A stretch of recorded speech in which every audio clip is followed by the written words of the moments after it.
Nice, right? This is nice. It's so nice.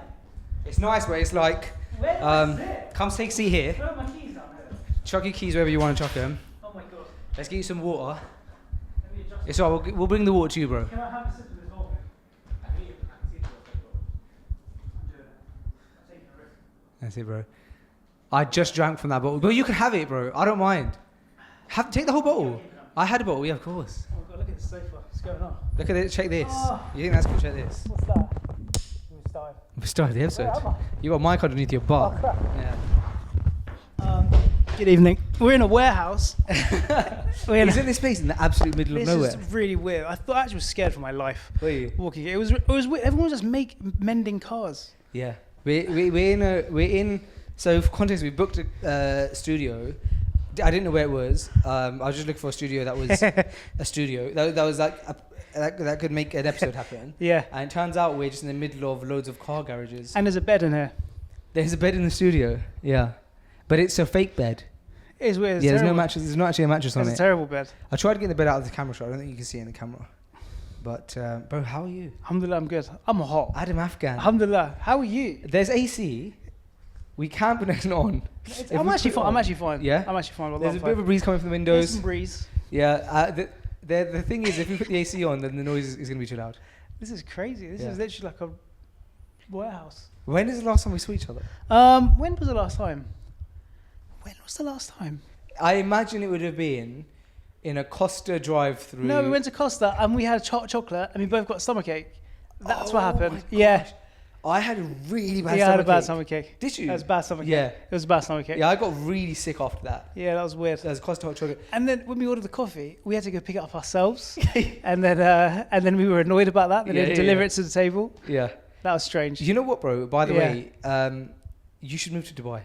It's hot. You know why? You don't have to do anything. What do you mean? It's such a service-based culture. You just mentioned about like having to get the coffee ourselves, and actually that's something that I've become used to there now, which is probably bad, but it's such a service-based culture that you get very accustomed to it. People who are in any establishment that you go to, the service is that you fully serve that customer. Okay. It's not like, yo, what, mate, size 9's over there. It's like, yes, size 9, I'm going to bring that to you and I'll take your shoe off and place it on your foot. Actually, it's not that extreme. That's weird. No, it's not that. That's that's almost like... they do your petrol there. But things like that. They do your petrol. They don't... The customer is, honoured there, is my point. Yeah, we're not honoured here, are we? Kind of when we're acknowledged. If you go to the shop... acknowledged.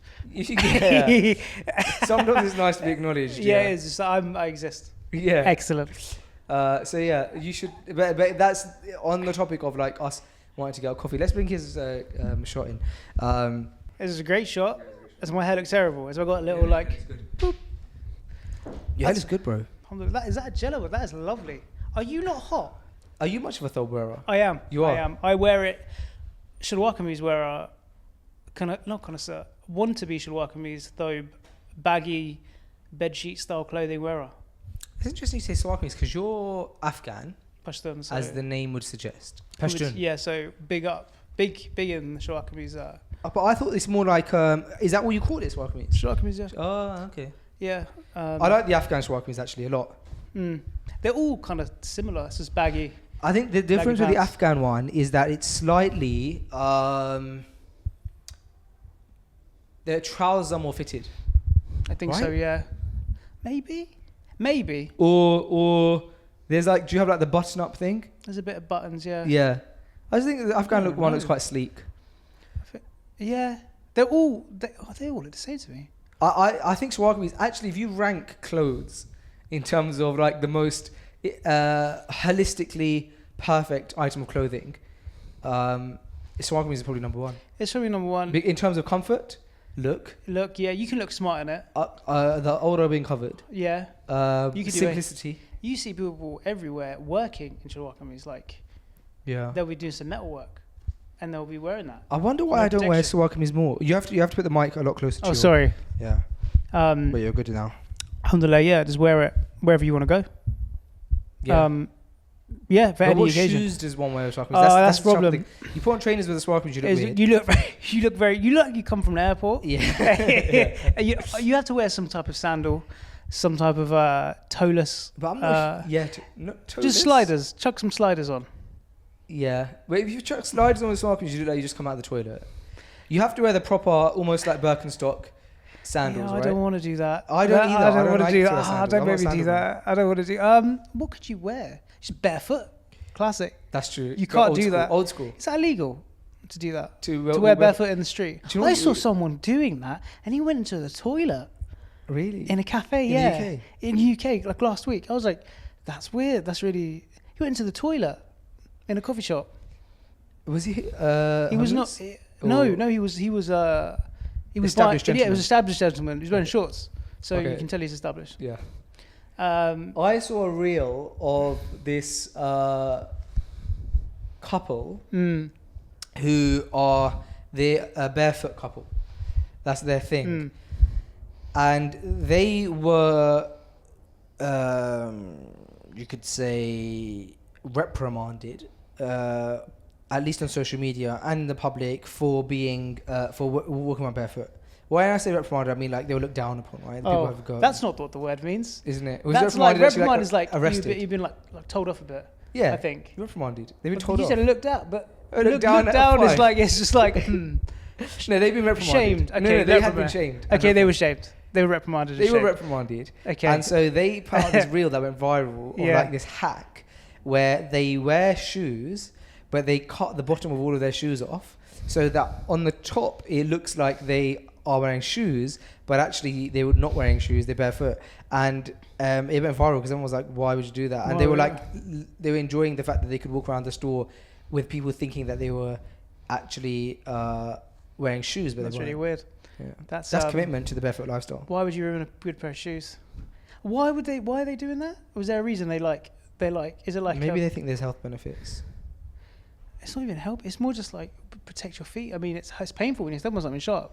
Have you stepped on a Lego? Wow. I stepped on a plug, like a UK plug. You know, and it's Recently? like that. No, long time ago. But I never again. So I've done that recently. it's really painful, isn't it? Yeah. It's actually very dangerous. Those things. They should always be plugged in. Yeah. Yeah. I the other day went to my mum's house with my son. My sons, plural. Inshallah. And however, the son in question was out on the decking without shoes on, but he had socks on. Interesting. And the next day, Yeah. I was like, right, giving you a shower. Took his sock off. A massive piece of decking inside his foot. Oh no! Was he in pain? Yeah, I guess he just firmed it. I was like, Zachary, you got a big piece of deck. I said, you have to wear your Crocs on the decking. And so I had to pull it out. Was it like properly in? It was in there, bro. Like a splinter? It's a splinter. Oh, poor thing. I pulled a fat chunk of decking out of his foot. Oh no! With my Tweezer Max. Tweezer Max. It's a brand of tweezer. I don't even own a pair of tweezers. I was going to say like a mannequin, like a drill. No, Tweezer Max or a is screwdriver. Tweezer Max is a good tweezer brand. You know what's interesting, bro? Is actually a few days before this incident. Yeah. I was in Dubai. I had come. I was packing to come to London. Yeah. And last minute, I thought, where's my tweezer? Honestly, bro, I thought, where's my Tweezer Max? Yeah. Just in case I have to pull a splinter out. But how do you even pull splinters out? And I packed it. Yeah. Day one of me being in Dubai. In Really? London, had to use the Tweezer Max. That's crazy. What does it look? Is it just like this? It's just a tweezer, but actually they're really good quality tweezers. What do you use tweezers for? I Other use than them for pulling out splinters. Well, what else do you use it for? Like pulling off hair, like little Pulling hairs. out your monobrow. Can you do that? Have I used the same tweezer that I pull my splinters out also on my monobrow? Yes. Yes. What? I don't even know what. I don't even know. I don't even know where would you even buy that? Boots. What tweezer? I don't own a tweezer. You don't own a tweezer? No, I don't even know. I think I do, but I'm like, I need to use my tweezer. How do I get a splinter out? You just do it with your nails. Like, you've never never experienced a extreme extreme splinter. You know what I do, which is sometimes I just bite it. So say like if it's on like a dry bit of skin, like on the end of your fingertip, and it's like, oh, it's there, you just bite it. No, Just but bite if the it's, skin if off. it's on the bottom of your foot, which is mainly Oh, where okay. they got There you can't do that. Or like Or a you- hair. Have you yeah. never had a hair stuck in your foot? No. It's the worst feeling in the world. I've had it very regularly. Oh, damn. Well, you think damn, but guess Tweez- what? Your boy's got tweezer max. What? Okay. Just have a shower. Kind of won't the hair It just doesn't come come out? man. Because the reason I have it now, I'm looking at Fawaz, he's here in the background, is because Fawaz cuts my hair. And What? No, did you do this one? no, he didn't do this one. How dare you not do that?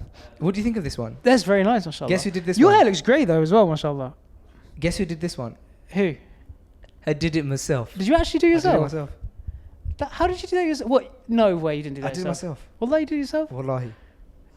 How did you do it? Is it with the mirror? Two mirrors. Are you serious? Honestly, I did it myself. How did you do that? This is my second ever haircut I've done myself. The first one was the one before this. You are saving so much money. No, so here's what happened. So basically, Fawaz, first of all, welcome, Adam Afghan. Oh no, you're not Freshly being very. grounded. What are we doing? We're just like, welcome. welcome. Thank you. It's good to Thank be you so here. much for joining me. Certainly fine. This is the fifth time or something that This you've is been so. officially grounded? We didn't even. I literally just walked in and we started. There was a door and we walked in and we just sat down. And that's it. Yeah, we didn't even greet each other. We haven't seen each other such a long time. Yeah, we just started. Last time we saw each other, Costa. We both got a stomachache. We had hot chocolate. Yeah. You know what's funny? We would talk about exactly the same thing, even if we weren't. If the camera was Yeah, that's there. true, that's so it's true. like this is like normal. But how are you? Alhamdulillah, I'm good. Yeah. How's family? Alhamdulillah. Yeah. I can't complain at all. Alhamdulillah. Trying to think anything interesting happened. Had pizza today. Okay, that's positive. So Pizza during work hours. before I came, You just my mum gave it to me. how? I went to see my mum and there was pizza there. Oh, you went to see your mum before you came here. Yeah, then I came here. That explains the 7 p.m. arrival. Yeah, so I came a bit earlier. Did I come a bit earlier? You were here at 6:58. Yeah. Yeah, I got 6:58. Okay, so anyway, Anyway, I had pizza, so that's what's happened so far. Alhamdulillah. Okay, now that we've done the welcome, so Fawaz, let me give you a bit of backstory about Fawaz. He was a barber he is a barber, but as in he was in a barber shop. He was actually a barber in a barber shop. Oh, really? Like a barber. Post-COVID. He was a post-COVID barber. MashaAllah. Yeah, PCB. And PCB. after that, he moved obviously out to Dubai, and he's been in a marketing role. However, one doesn't just lose their skill of barbering. That's very true. And so I thought to myself, hold on a second, my brother-in-law lives up the road. Why would I go to anybody else for my haircut? That's very true. That's very true. And second of all, I can get my haircuts at home. Because, bro, getting your haircut takes half a day. You go to the barber shop. Yeah, you have to plan it. You have to. It's It's just very, and it's, you know, in England, it's like £30, up to £30 Yeah. for even like a little, just like tidy of the beard, and a trim. It's about £30. They've gone up, haven't they? It's not fair. Back in my day, £3, £6. Where you? When I was a kid, when I was a little boy. Inflation. Yeah, but anyway, so Fawaz, Anyway, Fawaz cuts my hair at home. Yeah. And so because he cuts my hair at home, sometimes, you know, I haven't done a great job on the clean up process, and, you know, I'll walk on a hair. I see. Hence, I sometimes get a hair in my foot. Are you brooming or are you vacuuming that hair? We're vacuuming. Actually, it's a bit of vacuum, bit Do you broom. broom first? It's a brack, isn't it? Did you say brack? Yeah. What's A that? bit of broom, bit of vac. A broom and vac. Did you make that up just now? Just now. That's really weird. Thanks. That's weird. Yeah. What vacuum do you use? You got a robot I've got vac. a Dyson V7. Oh, you got a V7. Yeah, but it's out of date. It's V7's old. You know what I What saw? do you have?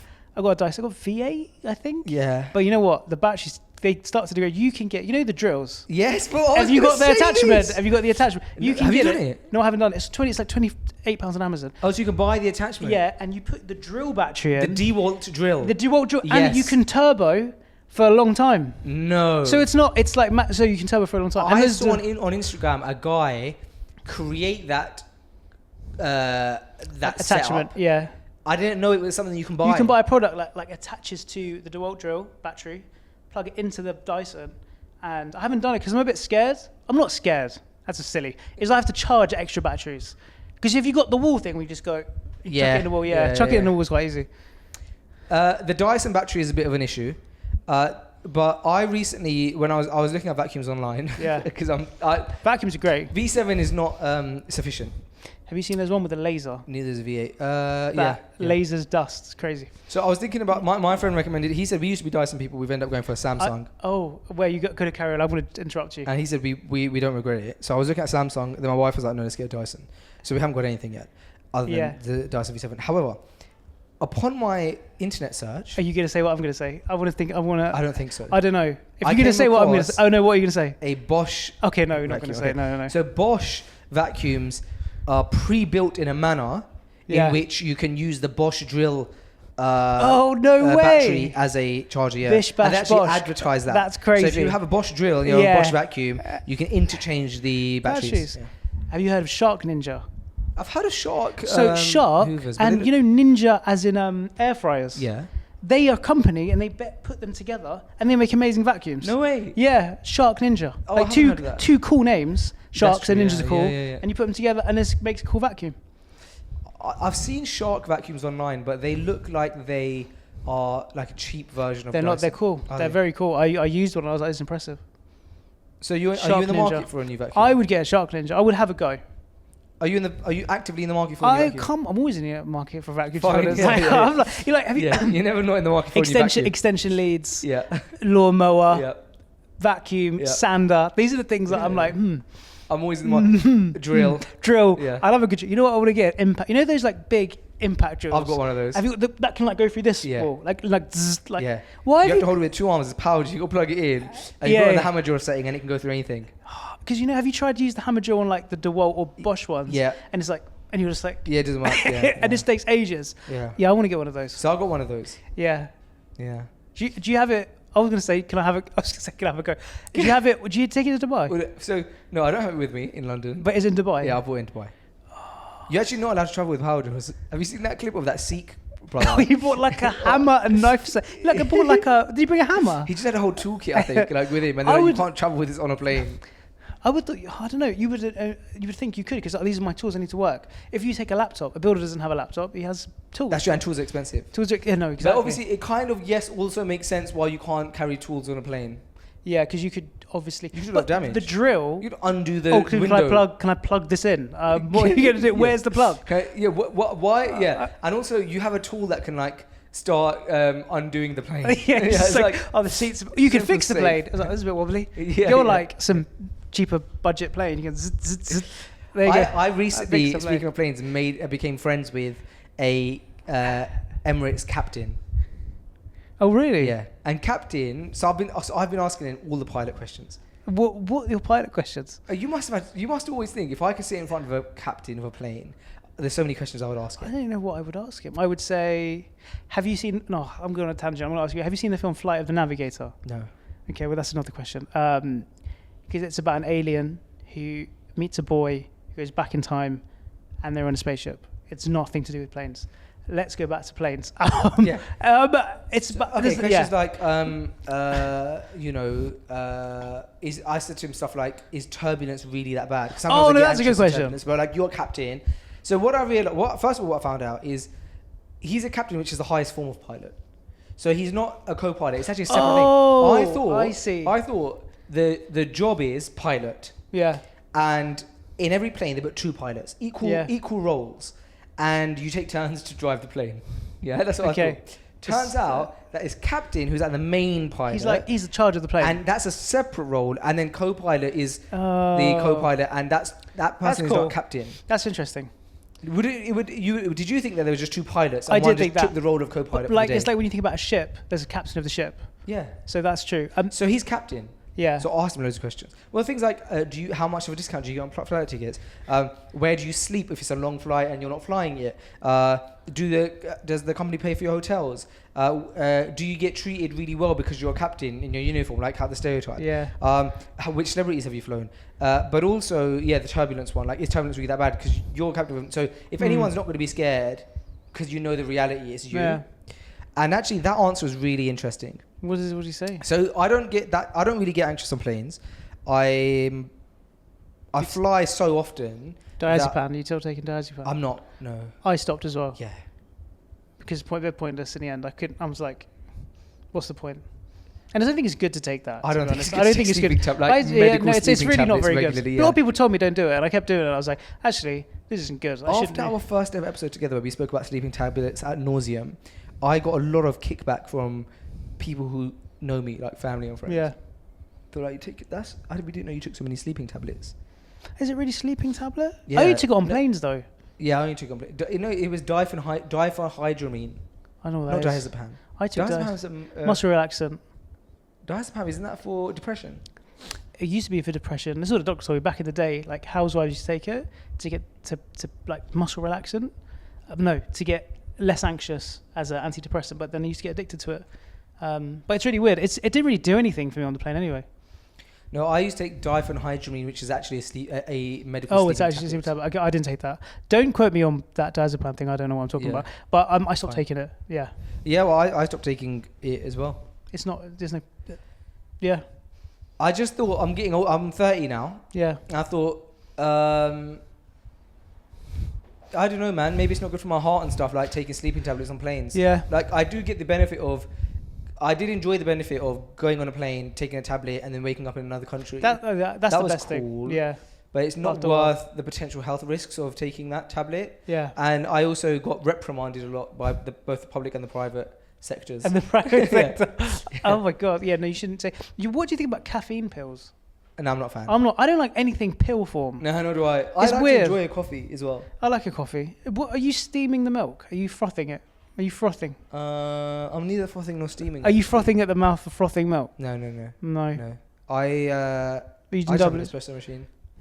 That gets boring, though, doesn't it? Well, I've what got are you something amazing doing? for you, bro. Have you?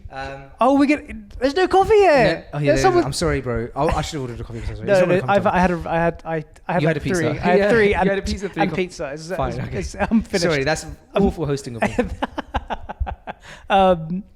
No, you were saying coffee. You have a coffee. Okay, so first of all, let me tell you the story about Turbulence. Okay, yeah. Then I have to tell you there's an espresso hack. Yeah, okay. So story 1, Turbulence. As I was saying, I fly often enough to not be anxious flying. However, if it hits turbulence, I do get a bit like, this feels slightly anxiety increasing. And so I get sometimes a bit anxious if there's some turbulence. However, what gives me a lot of reassurance when there's turbulence is I always look at the flight crew, and the flight crew always look really calm, and that always makes me think, you know what? They've been here, done this. So if they're calm, I have nothing to worry about. And it does make me feel better.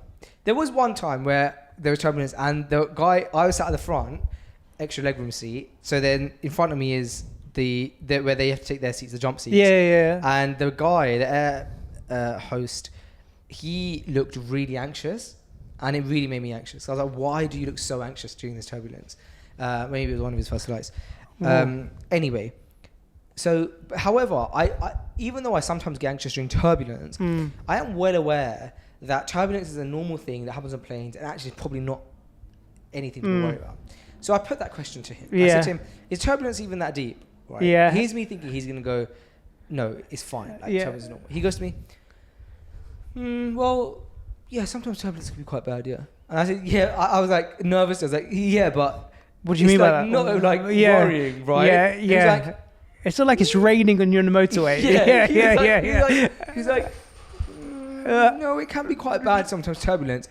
I was like, yeah, but like you as a pilot are never worried about turbulence, right? And he was like, ooh, there's like, I remember one time turbulence was really bad. And so the whole conversation, he didn't say to me point blank, no, there's nothing to worry about. He actually just kept increasingly saying that, yeah, turbulence can be bad. So I'm actually more anxious about turbulence now. How do I feel about turbulence? I mean, what are you going to do if it's your time? I'll lower it then. I mean, like, I don't know what I would feel. Like, is it like you just accept it? And no, I'm talking if the plane's going down. Right, okay. No, I'm not talking about turbulence. I'm accepting. I accept there's turbulence. Right, okay. But if the plane's that's the worst scenario, isn't it? The plane's going down, and you kind of accept it. I think the environment would be pretty crazy. Like there's masks coming down. Yeah, it would be a lot of panic. It'd be a lot of panic. Yeah, it'd be a lot of panic. But I heard something like planes are safer than cars. I think they are. Right, because like there's car crashes and stuff. There's loads of car crashes. Probably like you probably walked past a few when we walked here. Yeah. Yeah. Okay. Story number 2 was. Story number 1 was turbulence. Story number 2 was what? A coffee machine. Okay. So, you and I have spoken a lot about coffee machines on Freshly Guarded. Yeah, we have. We've also spoken a lot about an espresso. We were both at the Nespresso stage of coffee. Yes. There's a way to make Nespresso exciting, bro. Yeah. Here's how you do it. Nespresso or espresso? Nespresso. Okay. Are there any nice coffee shops in your area where you're like, that is just beautiful coffee? For No. the sake of this discussion, it's important that you say yes. Yes. Right. There's yes. Or anywhere. Have you ever been to a coffee shop, even if it's not in the area? Yeah. There's one. I'm like the taste is good there. For example, Black Sheep Coffee. They do good coffee, don't they? Do you like Black Sheep coffee? I do, don't you? That's too chainy for me. Like I go to like the independent. I'm a bit independent. I'm like independent coffee shops, for example. There's one called Carbon Copy. Okay. That's very good. Okay. You like their coffee? I'm like their coffee tastes nice. Okay. So, here's what you do. Yeah. Bro, absolute game changer. You're not ready for this. Go What I'm ahead. about to hit you with is going to change your life for the rest of your life. Okay. As it did mine. Right. Next time you're in Carbon Coffee, you're going to Yeah. say to them, can I buy a bag of your coffee beans? But Yeah. can you please grind them for me? They'll of course say yes, of course. You're buying a bag of their beans, they've got grinders, it's not an issue. So now you've walked out the store with a bag of your favorite coffee shop's coffee beans Yeah. grinded. Interesting. Okay.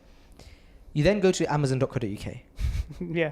and you type in reusable Nespresso pods. You know, I've been doing this. You pour the carbon copy beans into the ground beans into the reusable Nespresso pod. You get put the sticker on sticker, top. yeah. You put it in the machine, and honestly, it's the carbon copy It is. of It the is. carbon copy. It's coffee. it's ridiculous. I kept using the same one, and I don't think it was very hygienic. I've sometimes done that. Yeah, and I was like, no. But you can buy the rubber pods Oh really? on Amazon, yeah. Because I don't want to give Nestle money. I don't think they're the most moral company. Are they not? I don't think so. But actually, if that's the case, then you should do this even more so. Yeah, because and also you're supporting the coffee you like. No, yeah.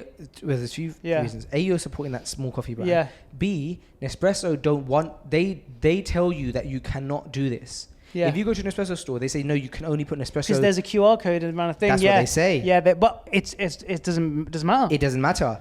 And so when you're buying Nestle, when you're buying these reusable pods, they're not buying Espresso or Nestle. Yeah. They buy a third-party dude who's gone, hold on a second, I can 3D print myself some of these Yeah, Espresso that pods. guy. So you're not purchasing them off Nespresso. So actually, if you don't want to support a corporation like Nestle, but you have an espresso machine, this is more of a reason to do it. That's true. The machine's quite good. They last quite a long time. The machines are great. So yeah, just your top tip. You get a thing, and you get the thing, and then you put in the thing. I've been doing it for about a year. Have you not thought about getting like a proper coffee machine? What's a cafetiere and what's a French press? What's the difference? Quick fire round. I don't know what cafetiere is. There you go. Veiled. Yeah. He just doesn't. He just, Do you know what it was? He was zoned out. Okay. What are you, guy? Are you drinking a Fanta? Is that a Miranda? Damn. I just looked directly into the camera. That was weird. Did you? You broke the fourth wall. I broke the fourth wall. I like coffee. It gives me a tummy ache though. Does it? It does. Because sometimes I drink 3 or 4 a day. I think the reason you get stomachache is not necessarily just because you drink coffee, but it's because you have 3 coffees and a pizza on a work day. It's really bad. It's really Yeah. bad. And a pizza. Yeah. It's really terrible. My stomach lining is just integrating away. It's just as for pizza. Stomach's like, It's stop. just shit. It's Like, stop. I drink coffee, bro, but 3 is the max I have in a day, but generally I have 2 a day. But you do decaf sometimes. I used to do decaf a lot, but now I'm quite satisfied with my morning coffee and then my afternoon coffee. Well, what do you do if you want like a drink other than like to quench your thirst? Sometimes I do decaf. I don't know, bro. There's hot chocolate, there's a cup of tea, but nothing hits like a caffeinated coffee. Yeah, it doesn't. Yeah, It's nothing like, hits like I feel caffeinated coffee. productive when I'm having a coffee. I'm like, Yeah. I'm working. Or 3 I'm like, coffees a day is not bad. it's not bad. Nah, that's fine. That's like the max though. You go 4. It's like, what are you doing? Yeah. I've not done 4 coffees, but I do. I don't think 3 in any way is bad. Yeah, 3 is, you're fine with 3. Yeah. Have you ever The done 3 in a pizza? the pizza's multiplied by 17,000? That's Yeah. crazy. Oh, have you ever had Red Bull and a coffee? No. That's weird. Have you? Red Bull gives me like instant energy. It's like I don't know if it's a placebo, because it's like, let me have a Red Bull. I'm going to feel energized. I'm like, yeah, I feel good. Or if you're going to go on a long drive and you're like, I'm a bit tired, smash a Red Bull. I can usually get to the end of the journey pretty well. I've not had Red Bull in years. Aren't they everywhere in Dubai? Are they? in Dubai farms? Are they?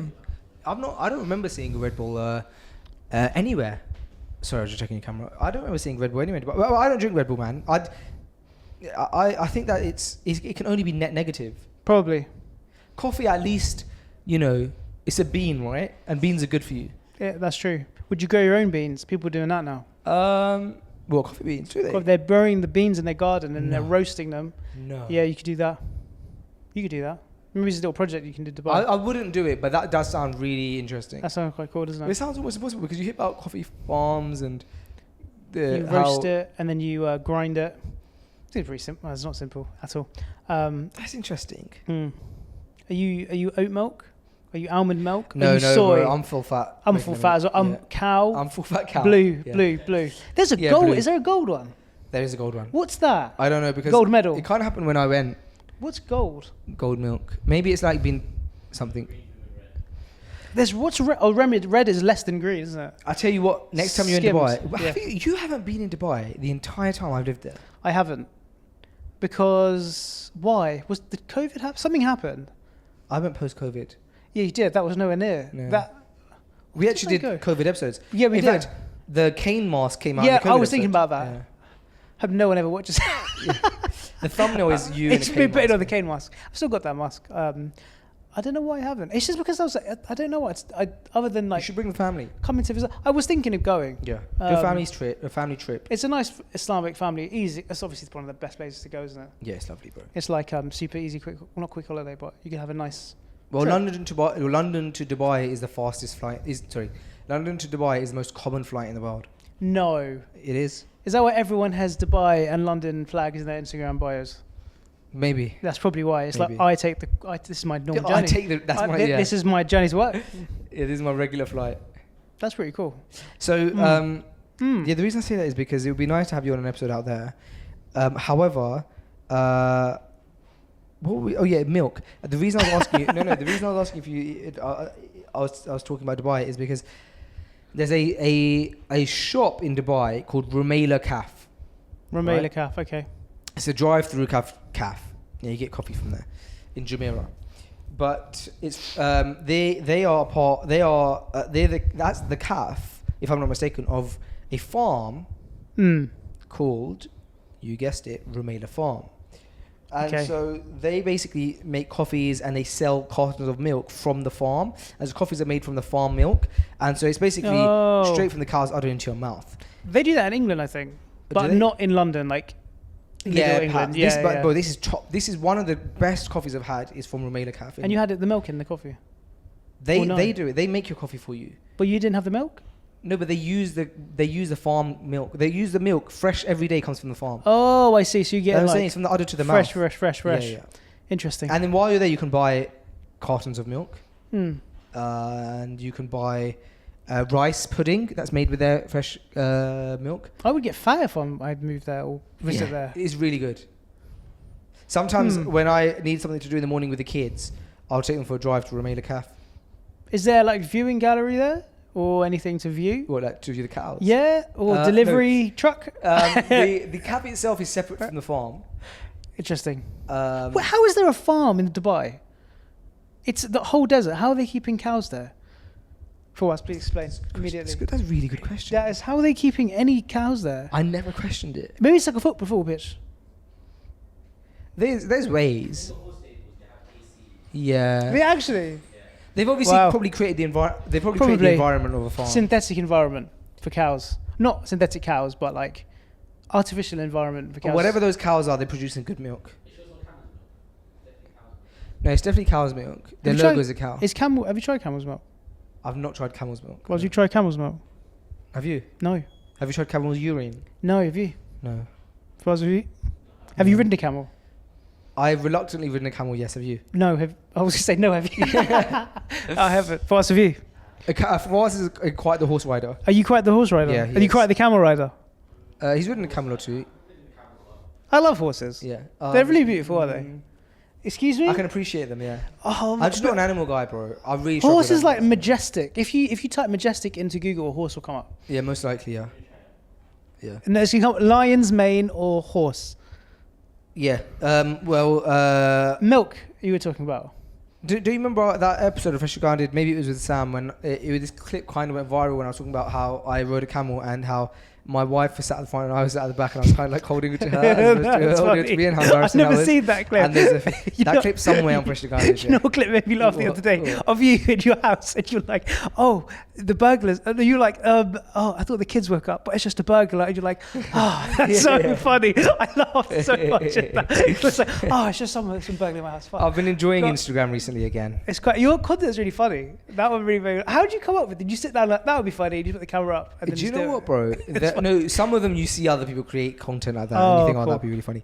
But do you know with Instagram, I had a conversation the other day with one brother, Nord, a strong believer. He was like, oh, like you need to put more effort into your Instagram. You can grow it so far, like much. Like you have all this like knowledge about marketing and content for the Muslims, and you could do so much with it. Yeah. And I said to him, I just enjoy my personal Instagram. I just enjoy creating the content I want to create when I want to create it, how I want to create it. It's just like an artistic outlet for me. Yeah, no, I got you. And so, yes, it doesn't grow as fast because it's not one specific thing, but it's like a playground for me. Sometimes I test different types of content there. Sometimes I have a laugh. I think those who get it, and I'm happy with that. I have other companies and brands that I'm building that the goal for it is to build, as many downloads or followers or whatever, and they're going well. But for my personal Instagram, I enjoy using it as a playground. I think like sometimes when you make fun stuff work, it starts to be. Do you know what I'm trying to say? Yes. I don't know what it stops being work. Yeah, it stops being fun. It stops being fun. Yeah, so if you keep it fun, then it will remain to be fun. Yeah, something like that. Something like that. I think the quote is a bit more articulate. Yeah, I don't even know what I'm trying to say anymore. But yeah, there's a quote there somewhere though. There was somewhere. If the viewers at home can figure it out, then mumble jumble. No, what am I saying? I don't know what I'm saying. If you make work fun. That's definitely not it. No, if you make your fun your work, it becomes work. Therefore, it's not fun. Right. Yeah. That's what it is. Yeah. So you got to keep the fun stuff fun. So it's like when you have a hobby, and say if you're a professional snowboarder and you loved snowboarding, you're like, I'm going to do this as my job. Then it becomes, because jobs are like jobs. They're just work. Work is not always having a blast fun. So there you go. We should move on to the next thing. I'm confusing myself. I was just thinking actually that maybe that's not true though, because when I was growing up, when I was growing up, I used to watch this show called Life of Ryan, and it was a show about this skateboarder called Ryan. Was he a professional skateboarder? He was a professional skateboarder, but he was young. He was like our age, or he wasn't our age, but he was at the time he was like a teenager, and I was like 10. Did you play Tony Hawk's Pro Skater? I did. I used to love Tony Hawk's. Yeah, it's a great game. I love Tony Hawk's game. Life of Ryan. Yeah, there's that quote as well. There's that as well. Yeah, I think it's. For what I said isn't the quote. If you find something that you love for work, you never work a day in your life, which is true. That is also a quote. Okay, sorry. Ryan Sheckler was an American skateboarder. He's now 34, but at the time, and I'm 30, so he's 4 years older than me. At the time, when I was like 10, I used to watch it, and he was obviously, I guess, 14, right? And he was just like this 14-year-old kid who had turned the thing that he loved, skateboarding, into. He was like the most famous skateboarder in the world, and it was like. It's like what a vlog is now, that show. It was like following him around in his life. So you were talking about skateboarding, and I was saying that he looked like he had a pretty cool life when I was growing up. Like watching Ryan Sheckler, this kid, he was like 16 driving a Range Rover, you know, earning millions of dollars Inshallah. As like the most famous skateboarder in the world at the time. Wow. But do you reckon that the skateboarding got less fun? It's not like you're going to hate actually. It probably got a bit less fun than it usually in the documentary, he would talk about sometimes how he feels a lot of pressure. Yeah, I can see that. Yeah, in like the competitions, and there was expectations of him, and then his whole family was relying on him for income. That's a lot of pressure. To be, not income, what's the word for financial support? Yeah. And income? Yeah. So yeah, you're right. You do kind of, I guess. Yeah. It's like, say if you're like I guess, everyone wants to become a streamer nowadays, all the kids. Yeah. If you eventually do become a streamer, there's probably downsides to it. Like you're stuck on streaming all the time, and it's just like it's probably quite stressful because then you've got to earn money from it, and you have to think about what you're going to do, and then planning and stuff like that. And it probably wouldn't be as fun when you were doing it for free, or maybe back as your hobby. True. Maybe. You would make a really good streamer, though. I don't want to do that. You do. You know you would, though, right? And also, would I I even bet, stream? I bet you got the setup for it. Yeah, maybe. No, I could do it. But what am I going to stream? Me playing games? I don't even Just talk. Talking. No, just talking. About what? You're such a great talker. But what am I going to talk about? what I have had we coffee. spoken about this entire episode? Coffee, pizza. But it has to have someone else there. Well, we've spoken about nothing this entire episode, but it's been my favourite episode. I don't know, what would I talk about? How my day was? I don't know. You would just. I don't even know what streamers do. You'd have your cat in the. How's your cat? She's doing well. She's still around. She pees in the bath when she's annoyed at me. Is that a rude question? Is she still around? She's still around. She's very little. She's only 3. Oh, okay, fine. She's very little. How long do cats normally live for? 25 years. Oh, okay, fine. They've run mashallah for a long time. She's around for a minute. 20, yeah, she's run around for a bit, inshallah. But she pees in the bath when she's annoyed at me. Okay. Yeah. You're not an animal person, so No. it's quite difficult. For you, an animal. You got a cat. He likes You an like animal. I love animals. You should get a cat. Which cat would you get? You got a specific type? Can you get cats in Dubai? Yeah, of course you can, you can. can't Of course you can get cats. Persian one, that Persian style. Not the Persian one. I've heard Persian cats are really aggressive. Really? Yeah. I like him. You know, Maine Coon cat is. No. I think it's the biggest domesticated cat in the world. Do you know what I'm talking about? Maine Coon. It was a black cat. It's like I think it's called a Bombay. Okay. It's a Bombay. What's your cat's name? Pinty, like Binti, but with a P. Like Binti? Like Binti, like she's a girl. So we just put a P. So Binti as in like daughter? yeah, so it's like my daughter, but with a P. Okay. She's very naughty. Right. She scratches me. That's the thing with cats. I've heard that they like can turn on their owners and stuff. It's not turn. It's like, say when your kid gets annoyed at you. Do you feel like your cat loves you? Yeah, definitely. And does your cat come to you for cuddles and stuff? Yeah, yeah, definitely. My cat attacks the postman. Is your cat a home cat? Home cat, fully home. So she doesn't leave? No, I clean her litter, give her food. Yeah, she's fully home. And how does she get her exercise? She runs around and chases flies. And cats sleep all the time. They sleep 16 hours a day. Okay. So they don't. She doesn't really. She exercises by running around up and down. Is it ever like a nuisance? Like, I got the cat at home. Otherwise, it would have been easy if we didn't have the cat. Organising someone to look after her when we're travelling. Fine. Is a bit difficult. Probably why you haven't come to Dubai. Actually, yeah, probably. It's just it's always you have an extra thing to think about. And do you feel like with any animal? Do you feel like guilty leaving your cat with someone else because you feel like you're giving them a responsibility? I usually go to my mum, so no. Okay, but no, I wouldn't be like, I shouldn't have got a cat.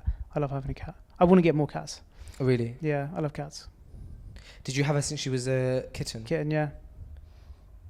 But do you not feel like she had a family once and now she's by herself? Cats are different animals. They're different species. So like they don't see family like how humans see family. Yeah, so like I think they actually want. So I think what's what I heard anyway. Like the mother would want the kittens to leave as soon as possible. They don't want to mother them very long, so they would want them to leave the nest. So it's like go and do your own thing. They get a bit. But then, if you had another cat, would your other cat? Do you feel there might be some beef there? Oh, is it? So it wouldn't be like that. Pinty is happy that she's got some company. No, she might be like she's like alpha female. I heard cats are like that in general. Yeah, they are, but they could be cool. They could eventually get on. Sometimes they don't get on, and you have to give the new one again up for adoption. Okay. So which is a bit sad. So I'm probably not going to get one because of that. I had a friend who he had a cat, and then his mum. This was when they were younger.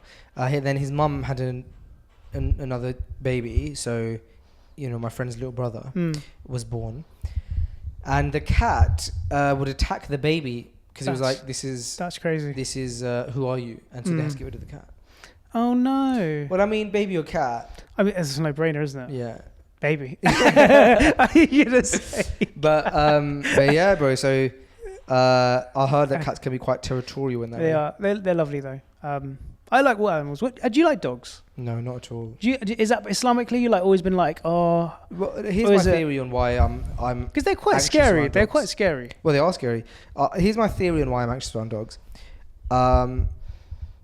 We never grew up around dogs or any animals for that matter. Yeah. And because of that, I've never interacted with them.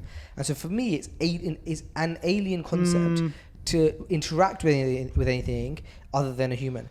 interact with anything that can't understand my language, Yeah, or I can't understand their language. And so because of that, and I think that's one part of my childhood that I would potentially, going back, try to change. Not that I want to change anything, my brother, but do you know what I mean? Yeah. And so I think well, it's a lesson for my kids. Yeah. I do want my kids to not, I do want my kids to interact with animals so that they're not like, they don't grow up like how I've grown up, where I'm really anxious around like dogs and stuff. I think that's a good idea. Did you grow up around? No. So how are you First pet. comfortable? I just got comfortable. It's like, No, but around dogs. I have some family who had a dog, and I was playing with the dog, and then I Okay. just got comfortable with the dog. Yeah. They are. I see. I was a bit scared, and then you start petting them, and then they start playing with you, and you're like, oh, this is nice. I walked a dog once. They're very smart. You know what animal I love though? Owls. Owls are cool, aren't they? Really? For what, looking at me, he's just like, no. They can turn their heads. Have you seen a sleep? Have you seen how? 360? And you ever seen how they sleep? No. They sleep like this. Oh, Like really? flakes. Yes. Someone search how owls sleep. How do owls You sleep? blow your mind. Can you just search Google image or Yeah. Have you ever yeah. Owls is crazy. Owls are cool. I really like owls. how? They're such a strange animal. What was my second story? It was with coffee. Oh, it was the milk. Yeah. No, it Milk. wasn't. What was it? Turbulence, milk, Oh, coffee. it was an espresso. Yeah. Yeah, we got the plan. Oh my down. gosh, you're right. They They're just go strange. fall They flat on their fall flat on the face. face. Mm. They kind of sleep like how humans sleep. Yeah. I also like mice as well. Are you scared of mice or rats? I'm not comfortable around them, but I'm not like. I like scream. if there was a mouse in my house, I would instantly get called a exterminator. A mouse you would call exterminator? Would you not? No, you just catch it and chuck it out. How do you catch it? You have to get You exterminator. put get a bin. Are you talking about a rat? No, even a mouse. You'd Like have a little mouse? Yeah, you have to get exterminator to lay some mouse traps. No. Do you? Yeah. Where you? What? Do you just get your mouse traps out of your cupboard? I would just get one time I put it in a bin, like the kitchen bin. That's if put you it catch down. it, right? I mean, They're so fast. they are fast. I'll tell If you you what have a cat, then it's sorted. I tell you what you got to get used to in the Middle East. Do you say you're from the Middle East now, or do you say I live in the Middle East? No. Is it even in the middle of the East? Yeah, I don't know.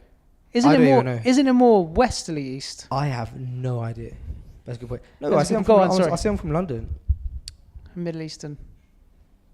No, Is it weird with people? I'm not Middle Eastern. I'm not UK. Middle Eastern. No, but if you say like, Well, Pakistani. well, if you go to America and you say I'm Asian, they think that's like, Chinese, yeah. or like further Eastern Asian. Yeah. But like here, we would say I'm Asian. It's like, oh, you're Asian. Brown. Pakistan, you're brown person. Strange. Do you say you're Asian? I say I'm Asian. Is Afghan Asian? It's Asian. Yeah. It's Makes definitely- sense because Afghan and Pakistan would like right next to each other. Yeah, and I'm Pashtun, so it's like You're like half. I'm Asian. It's full Asian. Yeah. What would you ever? It's strange when people say, "Oh, you're Middle Eastern." Pakistan is not Middle Eastern. at all, No, is I'm it? Asian. Yeah, of course. Yeah. Wait, is Asia? Is that Asian Pakistani recognised as a worldwide term? No, as you said, not in America, right? But they would say you're Middle Eastern. I No, assume. they wouldn't. They would say you're. Well, in America, they would say you're. What would they say? What would they say? What would they say? What did you? He said Pakistani. Just say it in accent. Pakistani. Pakistani. That's such a good question. What would they say? I think they would just say Indian. Yeah, they would say Indian. I Yeah, think. that's racist. That is racist. That's yeah. so racist. That is racist. Further Yeah, Eastern, yeah, yeah. Chinese, yeah. Oh, they get I don't Desi. think they would say Desi though. Latina. Oh yeah. Yeah. Oh yeah. They could think you're Mexican, maybe. Me though. Yeah. They You- might just you look assume that. Mexican. Do I look Mexican? More than me. Mexico is cool. Yeah. Arab. Oh no, they'll say you Oh, Arab. They'll Arab, call you Arab. yeah. It's just different levels of Maybe racism. they would say Arab. It's yeah. like a Mexican is going, oh, severe level. Yeah, that's a yeah. good point. Yeah. It's a traffic light system. Yeah. Yeah. So I was gonna say in the Middle East. Yeah. In the Middle East, what was I gonna say about the Middle East? Oh, what you have to deal with Yeah. is not necessarily mice or owls, That was a cool. I keep saying that. but you got to deal with lizards. I don't mind lizards. Scorpions are scary. Yeah, I'm not comfortable. Scorpions. Lizards are fast, bro. But they don't want to attack you. Yeah, but you don't want them in your house. I don't mind. Every now and again, you got to kill a lizard in your house. Oh, you want to kill them? They're Of like, course. oh, I wouldn't kill a lizard. You get reward for killing a lizard, Islamically. Do you? Yeah. Oh, you did? And the less hits you hit them in, the more reward you get. Really? I didn't know Apparently. that. I have heard something like that. Yeah. But I was very difficult. Like, I'm like, oh, I'd go outside. Bro, they're really fast. Mice, lizards, what spiders? I don't mind a spider. You don't mind spiders? No, as in I'm not scared to kill it, but I would kill it.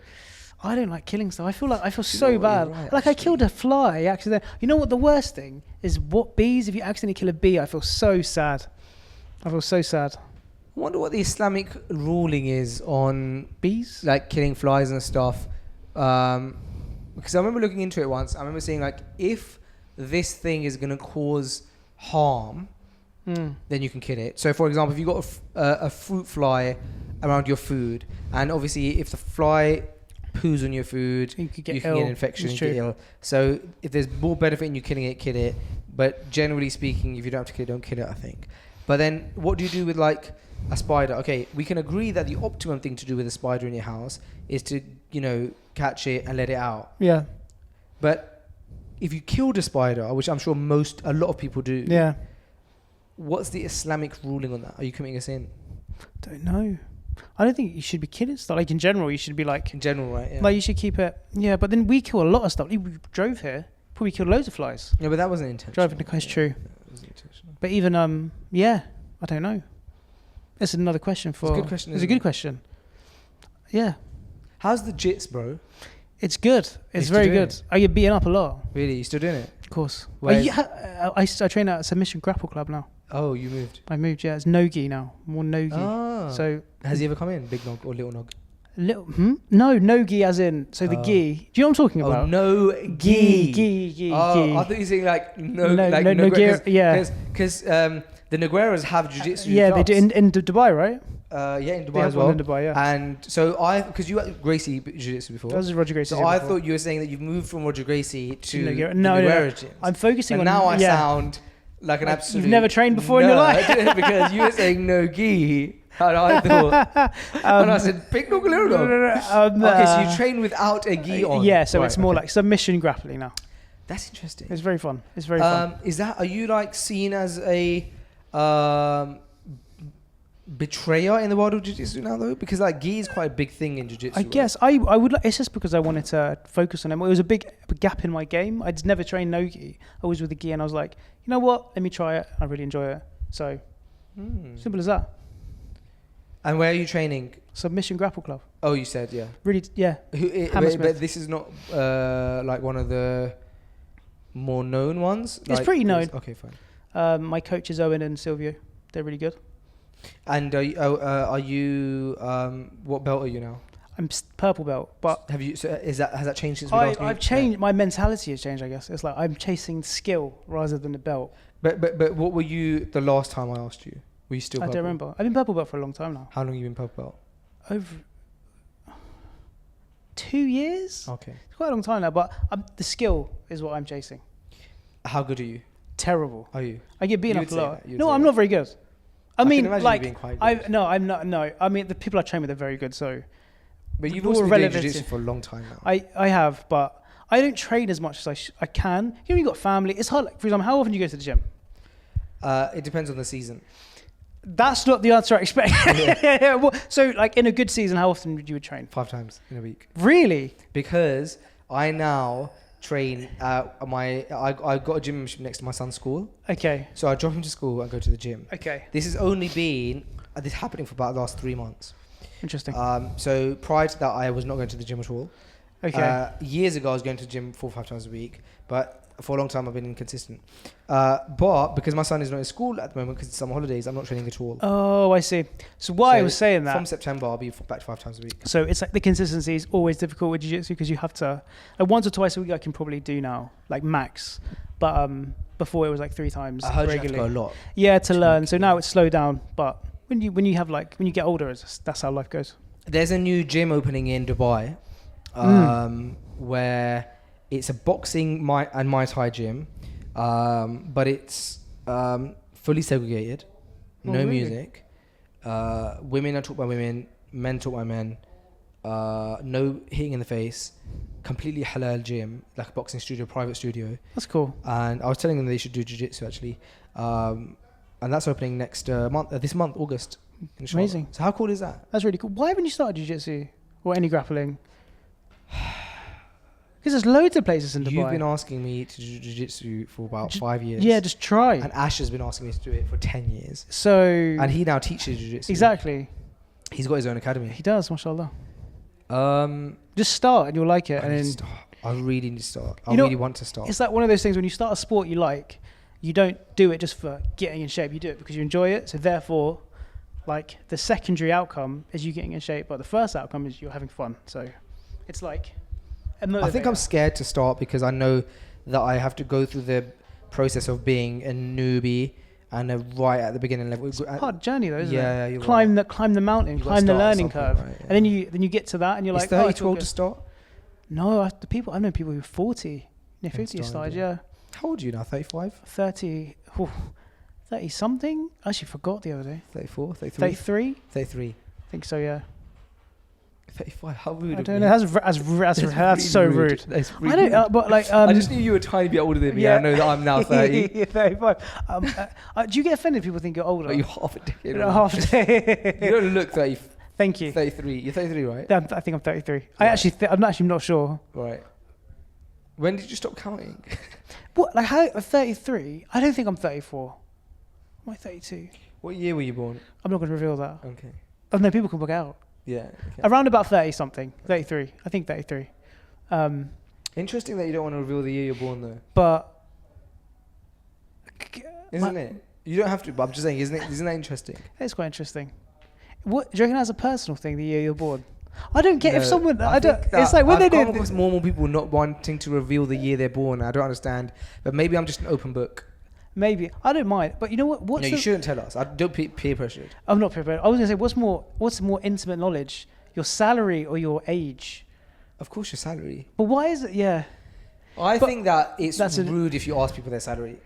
But then it could be like, oh, that's great. But usually you might get some evil eye from that. You will get evil eye. No, not me. I'm like, yeah, my age. I'm 33ish. I don't know. Like, there's people who know my salary. Yeah. Advisors. What would it change though? Like, say if there's like, like a. I think sometimes people want to know how much money you earn because they want to put you on. They want to measure you against like them. I think there's no benefit in it. The ones who you are earning more than, there's the potential of evil eye. The ones that you are earning less than, there's the potential of them feeling like they have something over you. And really, your risk is determined by Allah. You're not really in control of it. And so that's not a good measuring stick. I think good measuring stick is your akhlaq. Yeah, character. And just how you treat people. Do you know what? I think like the older I'm getting as well, I think I'm getting more and more. I'm understanding more and more the importance of good character when you don't need to have good character. Yeah. So optional good character. Yeah. Yeah. Optional. Yeah. That's a good OGC. And what I mean by that is, like, my sister was telling me the other day, she had hired a car. She's also in London at the moment. So my sister recently moved to Riyadh. Mashallah. And she's in London. And she hired a car. And then she gave back the car, obviously, after like 5 weeks or whatever. And the car guy said, we've never received a car back in such good condition. And she had actually gone out of her way to valet the car. Valet, yeah. Why is it called valet? Because valet is also French when word. someone parks your car for you. Valet. Valet is when you park your car for you, but it's also when they clean the car for you. Why is that? Why is the same word related to two different meanings in the same industry? I think valet is just a type of watch. You can get like new one now, and you get a valet, it's like the VIP watch. But then why does it also mean to park a car? We don't do that. Oh, do they? When they take your car, they wash it a little bit. Do they? No. Well, I've never had that here. I don't want someone driving my car. Oh, in Dubai, you have to. I'm not giving. But they have really nice cars there, mashallah. Yeah, and everyone valet parks. But it'll be someone like me who valets your car. Be like, yeah, I've revving the engine. That's exactly what I would do. My car's not the type that's going to get anyone excited. Did you get a new car? Yeah, I got a Mitsubishi ASX. What's that? I don't even know what that is. No, mashallah, I don't actually have no idea. Mashallah, Allah barik. No, I don't know what. Oh, brother, what's that? A Mitsubishi ASX is a family car, right? It's a very regular. It's a mini SUV. Oh. Toyota like CRV. Oh, it's one yeah. of them. Yeah. What they're called crossovers, I think. It's a crossover. It's like a hatchback crossover. yeah. Why did you choose that? Just out of opinion. Out of interest, not opinion. Why did I say that? Out of opinion. Out of opinion. It's the first one I've ever heard of. Out of opinion. Hold on. First of all, back to the optional. There's good too many character. topics. There's Yeah. not enough time. Back to the optional good character. I'll tell you. I will tell you why I chose that car though. Optional good character. So she said she validated the car before giving it back. She said it's just like, you know, someone's giving you their car or whatever. It was a service. It was obviously a car rental place, but that's like the right thing to do in her eyes. And many people would say, no, you're paying to use a car. You're not going to pay more money now to get it cleaned, which I think is a very valid and fair point. Yeah. However, it left a lasting impression on this car rental company. Yeah. And equally, she was telling me today, or I overheard her speaking to my mum.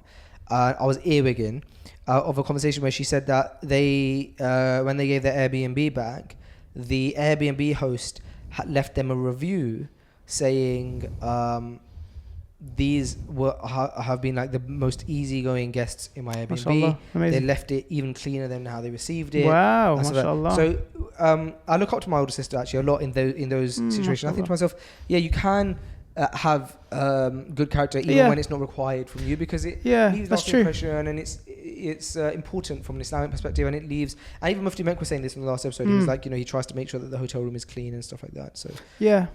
But why I chose the Mitsubishi ASX, I had a budget for a car. I was renting a car in Dubai, and renting a car was costing me about £500-600 a month. Yeah, it's not cheap. And so I was like, I spent about £8,000 on renting of my time. I need to buy a car. What I wanted to buy was either a Mitsubishi Pajero. Oh, I love those. Like a nice one. They've got a signature edition. Oh, really? But you're looking at about £25,000 or second hand for like a signature edition, nice quality one. Yeah. Or I wanted to buy what is called a G-Tour T2, which is like the Chinese version of a Range Rover Defender. Oh, really? It's beautiful, bro. That is also not that expensive. Brand new, that's £30,000. What? Yeah, it's really good. Yeah, because No it's way. Chinese. It's a beautiful car. However, my budget was neither £25,000 or £30,000. So I had to lower my expectations at the time. And I was buying my first car out in Dubai. And so I wanted to go with Mitsubishi because I wanted a car that was reliable and cheap to fix. Yeah. I needed a family car, so it needed to be like an SUV. Yeah. With the kids and stuff. And the ASX looked nice. It was a nice car. And it wasn't much for this. I'm not a car guy, bro. So Yeah. I just didn't want it to look nerdy. And I didn't want it to look like a soccer mum car. And so it was neither of those. It's a nice car. Good bro. choice, mashallah. But I do want to still get the G-Tour T2. Can you say that again? G-Tour T2. I'm going to show it to you. How you spell that? First of all, I'm going to show you the ASX. G-Tour T2. That's correct. Are you saying G2? G-Tour, Jetour. I thought you were saying G-Tour, like G-Wagon Tour, like G. You might as well have to show me the spelling. G-Tour. So first I'm going to show you the ASX. Have you got one of those things on your phone, the magnet thing? Oh, that's nice. That's a nice one. nice, That's nice. That's a good one. It's a nice little. That is nice. White. That's almost like a proper US. It's a nice car. It's not like a crossover. No, it's not a crossover. That's quite big. It's not a crossover. But it's just not like a 7-seater. Okay, I'm going to show you the G-Tour T2. G-Tour T2. They don't have them in the UK. Brand G-Tour, the Chinese brand that basically knocks off Nice. most common cars like Push Cayenne. Yeah, so they got a version of Push Cayenne, yeah. So they basically knocked off the Defender. Yeah, so this is Nice. the Defender, a G-Tour T2. I would never have thought. That's crazy. Yeah. That's crazy. I'll show it to you from all angles. So that's what it looks like from the back. That's basically a Defender. Yeah, it's really cool, bro. Wow. And the inside is, I sat inside it because I went to view it. I put my name on the waiting list, though I couldn't afford it. They called me, and I didn't answer the call. That's the inside. Look how beautiful it looks. It's really nice. cool. It's got all That's the very features. cool. Change car lights and stuff. So I want to buy a G-Tour T2. Is the finance options halal, or are they kind I of? don't know. Or are they a bit? Yeah, it's too intricate for me to know. I didn't want to go down that route. I thought I'm going to have to do a cash buy. Yeah, it's always, and also like, I don't like to. You know what I think about finance sometimes? It's like you're getting something you can't afford, and I always feel bad about it. Yeah. Like I'm like, I want this. It's really nice. I really want it, but I'm like, but I can't afford this. So it's like I'm going into a position where I'm owing something which I shouldn't. Well, Dave Ramsey says. Oh, do you like Dave Ramsey? I do. I watch his shorts. They're amazing. Yeah, he says back in the day, if our grandparents wanted to buy a sofa, Yeah. or as he would say, a couch, and they couldn't, and it was $1,000, they would say, well, how much cash do we have? Yeah. Oh, we don't have $1,000. That means we can't buy it. Nowadays, Yeah. we say, how much is a couch? $1,000. I don't have the cash, but it's 0% interest for 5 years. Yeah. I can put it on my credit card. It's kind of crazy, isn't And it? it doesn't make sense. We're buying things we can't afford. Yeah. So I am with you on that. Do you like Caleb Hammer? Do you know what I'm talking about? No, I've not heard of that guy. Do you know what I'm talking about? Caleb who? He does like Caleb Hammer. He does like a finance show. I'll have a look. It's Maybe I quite know him by interesting. face. It's a quite it's a more entertaining version of Aaron Ramsey. Dave Ramsey. Who's Aaron? Who's an Arsenal footballer? Aaron Ramsey is a Arsenal footballer. footballer, yeah. Yeah. Dave Ramsey. I really like him a lot. Dave Ramsey is cool. He's got good, solid advice. Caleb who? Hammer. He's got an interesting show. Is loading. Nice. You got 5G. You got 4G. Oh, 4G here. Do you know what? 3 has to be the worst. Not very good, are they? network. Yeah. EE are the best in my opinion. Is it? I thought it was EE are really very good. EE are very good. 3 is horrible. Terrible signal, isn't it? Okay, Caleb Hammer. It might be bad language. Okay, yeah. So It's interesting. sorry about the. I didn't realize there was music in the back, so sorry about that, guys. He seems really interesting. It's a very I'm interesting. gonna watch. I'm gonna watch his I stuff. like his content. Oh, he's It's very popular. yeah. He looks really cool. I didn't realize how popular he is. I'm gonna watch his stuff, bro. He's like a very good like animated character. So what's his shtick? So it's similar to Dave Ramsey, but a bit more like people come in who are in a lot like a very they're kind of young and dumb a little bit. They made mistakes, they borrowed money and stuff, and then he grills them relatively hard, and then that's entertaining. And then he gives them advice of what to do next because he was in debt, he got out of it. Similar thing, but it's a bit more. So he's anti-debt. He's anti-debt and anti stops being stupid with money basically. Like people, a lot of them are in debt and they get like $20,000 cars and they can't afford. And then they're paying like the minimum monthly payment. Yeah. And they can't pay off the interest. So it's just like he's trying to save them to get a better future basically. Yeah. I I'm like- still not I the think best with how I spend. Me neither. I'm quite bad. Like sometimes I'm sorry, I don't know where do I save it. And it's quite hard. I'm always tempted by business class upgrades on the flight. Oh really? I'm always tempted. Oh, well, you travel a lot. I find traveling really uncomfortable. Me too. That's why we were taking tablets. Yeah. I hate going on the plane. Yeah, I find traveling really uncomfortable, and so I try and say to myself that I'm not into luxury cars. I'm not into designer clothes.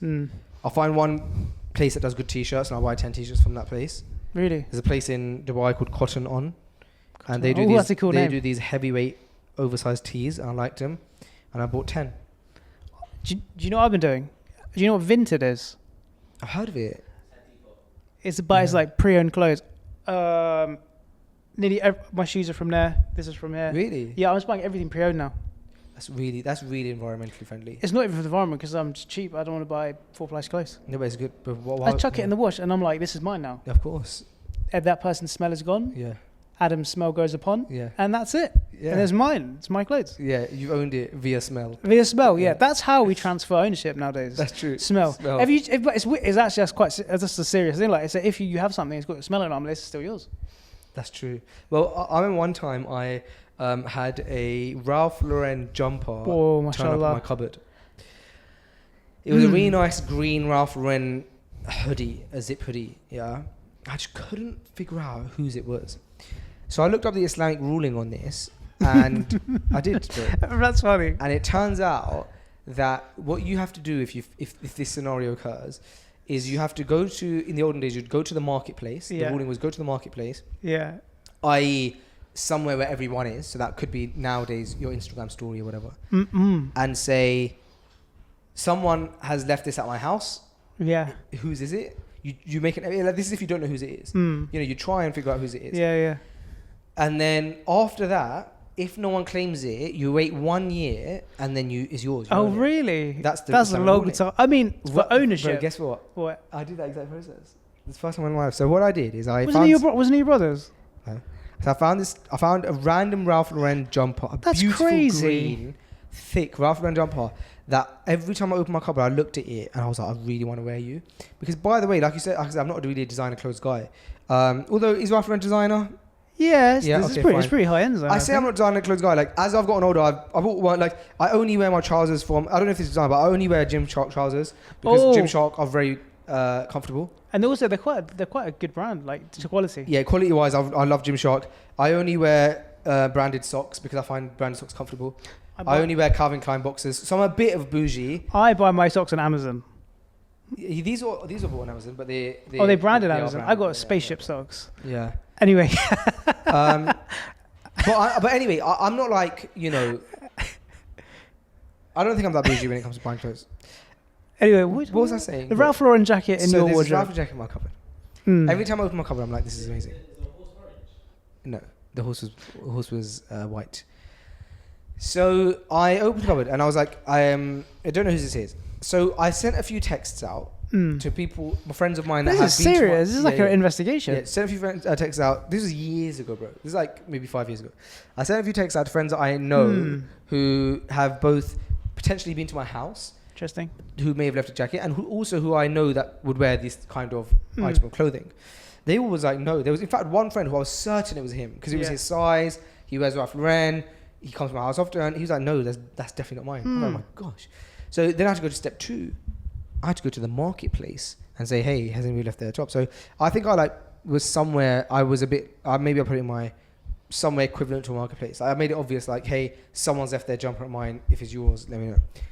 And then the 1 year clock began. I waited a year.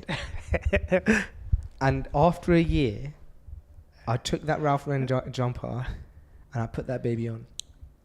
And it was mine after that. Do you have it still? You own it? I think so. I think now my wife wears it. I think I'll give it to her. It was kind of small, but... so whose was it? We don't know. Now That's it's mine. crazy. I own it now. But I waited a year to the date. How did you remind yourself? Well, I think I set a reminder, but I wanted to... Do you know what it is, bro? Sometimes... Did you wear it beforehand? No. But you could just, I'm just borrowing it. No. So technically, is that permissible? Do you know what it is, bro? Yeah. Sometimes I want to get an act of worship in. Yeah. That is an act of worship that's really rare.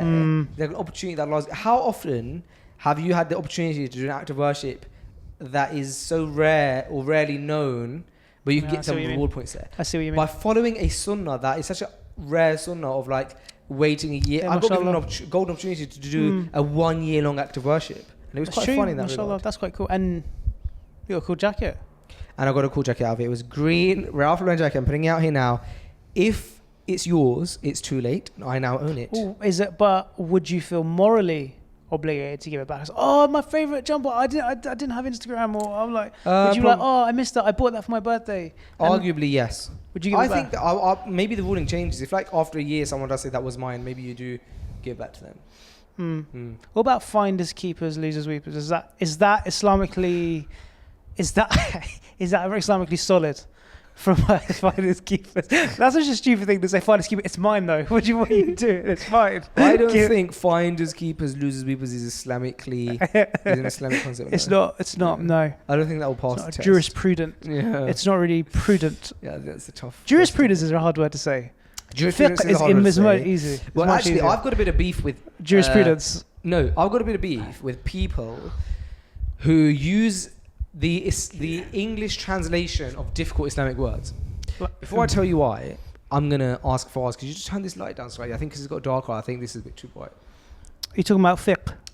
The calf is hard. Well, so first of all, yeah, of course, jurisprudence is obviously the translation of fiqh, right? Yeah.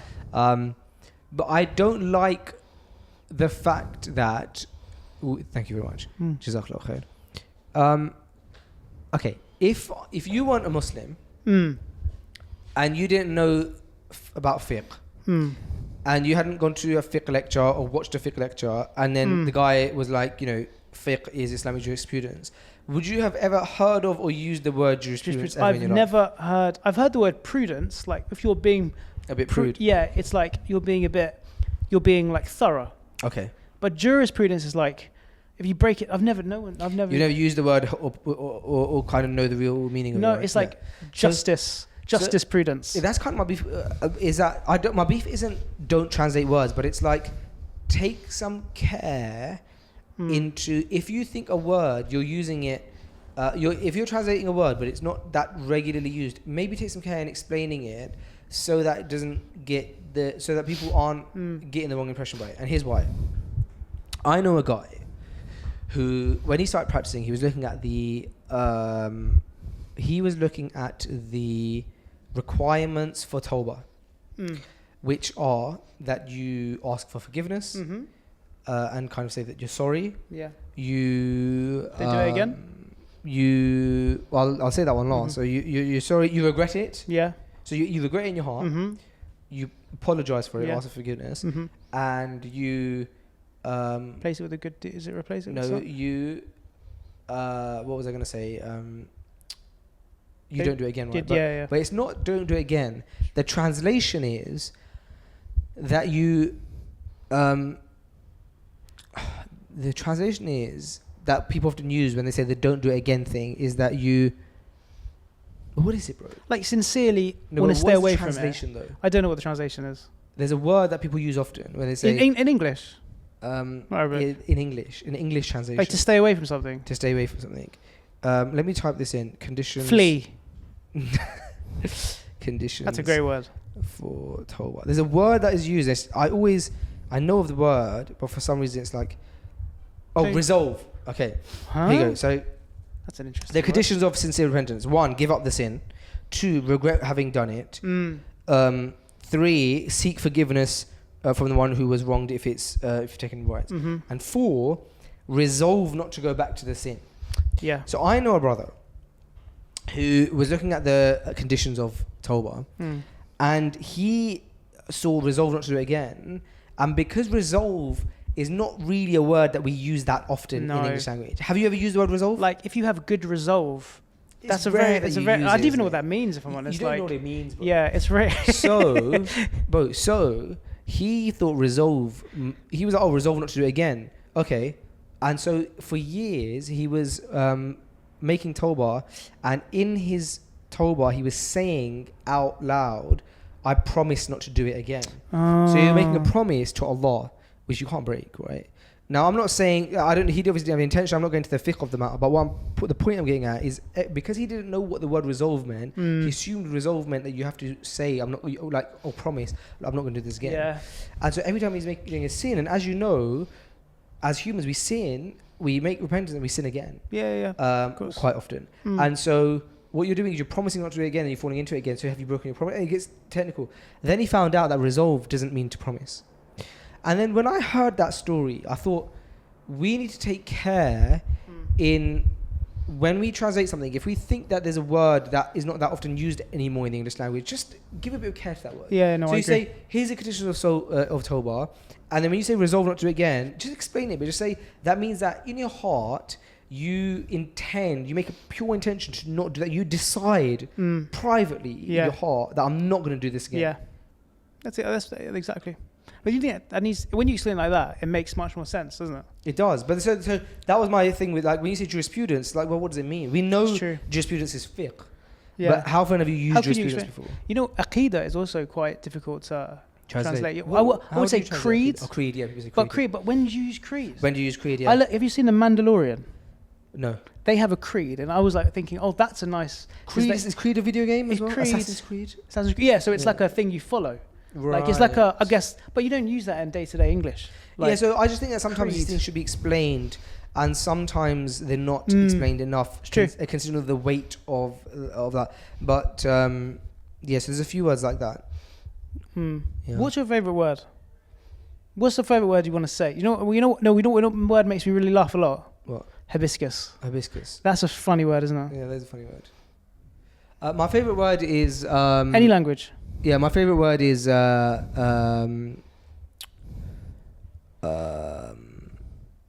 it's a word.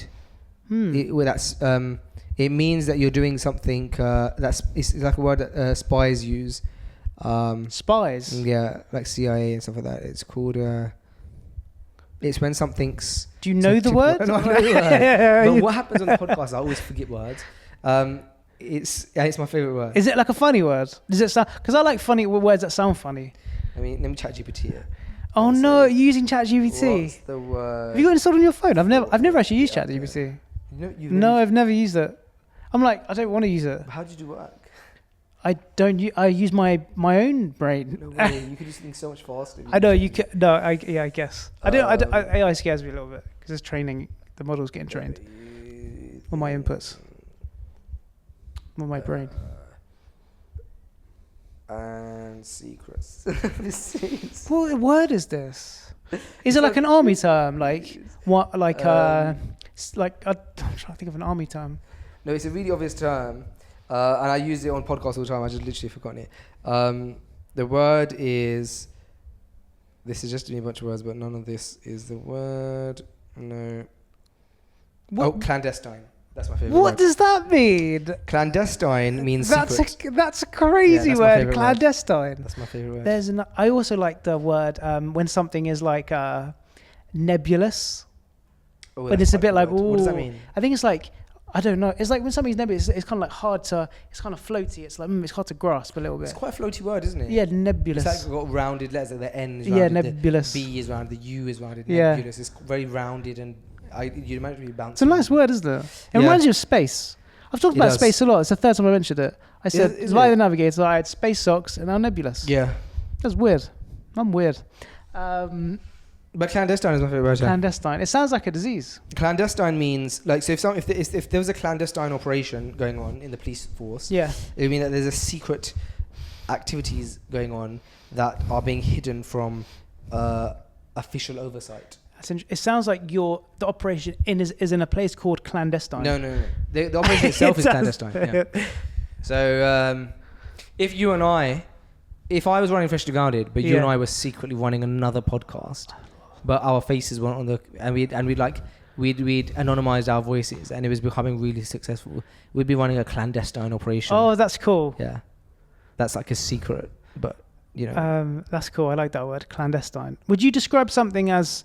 Is it a clandestine or is it this is clandestine? I think you say this is clandestine. That's a crazy word. No, That's you would say like excellent. this is a clandestine. We've got a bit of a clandestine situation going on here. Yeah. Yeah. Clandinistic. That's not a word, is it? No. Clandestine is a cool word. That's a very cool word. What were we talking about? I can't remember. And actually, what's interesting is that this entire episode, I wonder if people watch these episodes. Do you? I don't think anyone watches this. To be honest. Would you watch it? I don't know. I think in some ways there's it's an easy listen. In other ways, it's I've wasted all my time. I think it's a bit of that. Yeah. Bit of this, bit of that. By the way, you haven't aged at all. I had a haircut. That's why I've got loads of white hair. Do you? Yeah. How do you feel about white hair? I think at peace with it? I'm at peace with it, but I Okay. think it just looks a bit messy sometimes. Okay. It looks a bit messy. Sorry, it looks messy. It looks a bit messy because No, it's it like a doesn't. bit like if you just tied it up a bit, like have a little haircut, it's fine.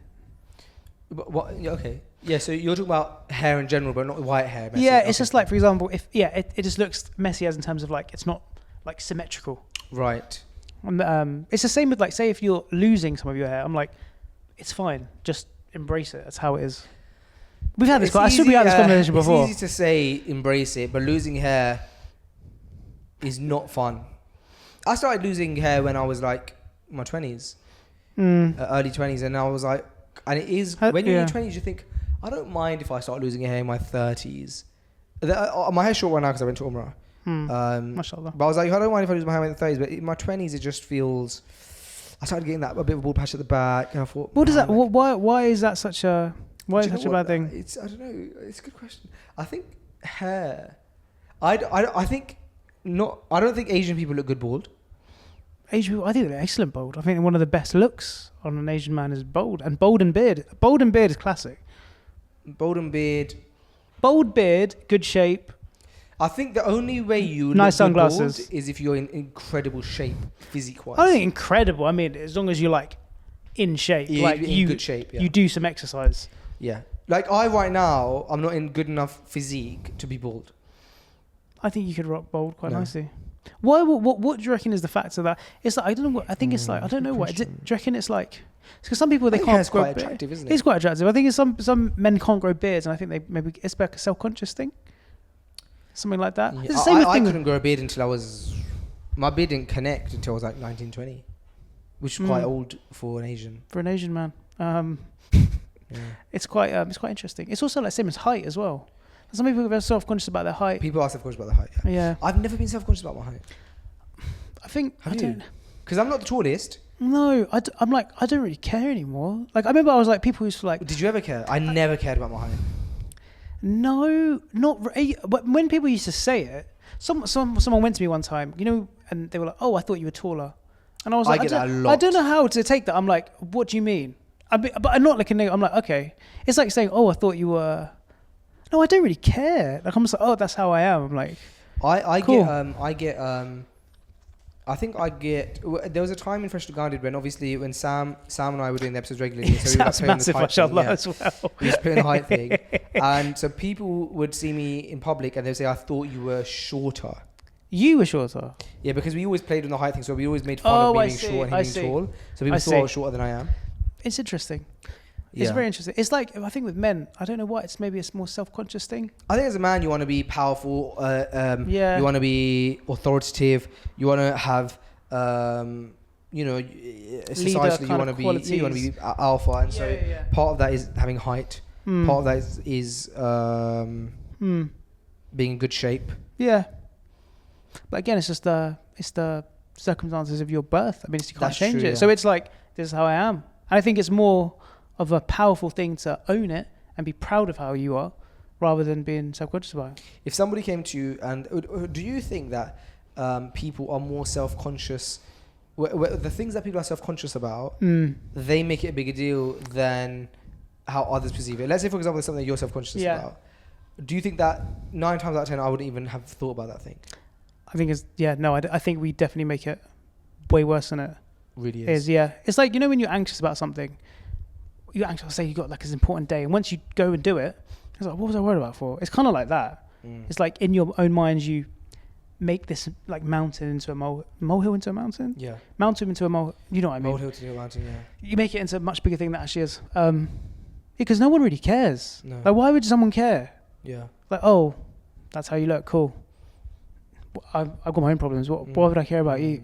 Like, do you know what I mean? Quite interesting. It's true. I think I said like sometimes even if somebody did think the thing that you think that they thought, they're so concerned about their own lives that it might be a 2-second thought, and then they worry about their own stresses, their finances, their family, their arguments, their marriage. They don't care as much as you think. And even like you just mentioned the height thing, I've never ever even thought about your height, let alone thought about if you're tall or short or anything. Exactly. I mean, it's like saying to someone, "Oh, how much do you weigh?" I'm like, I don't know. Whatever you weigh.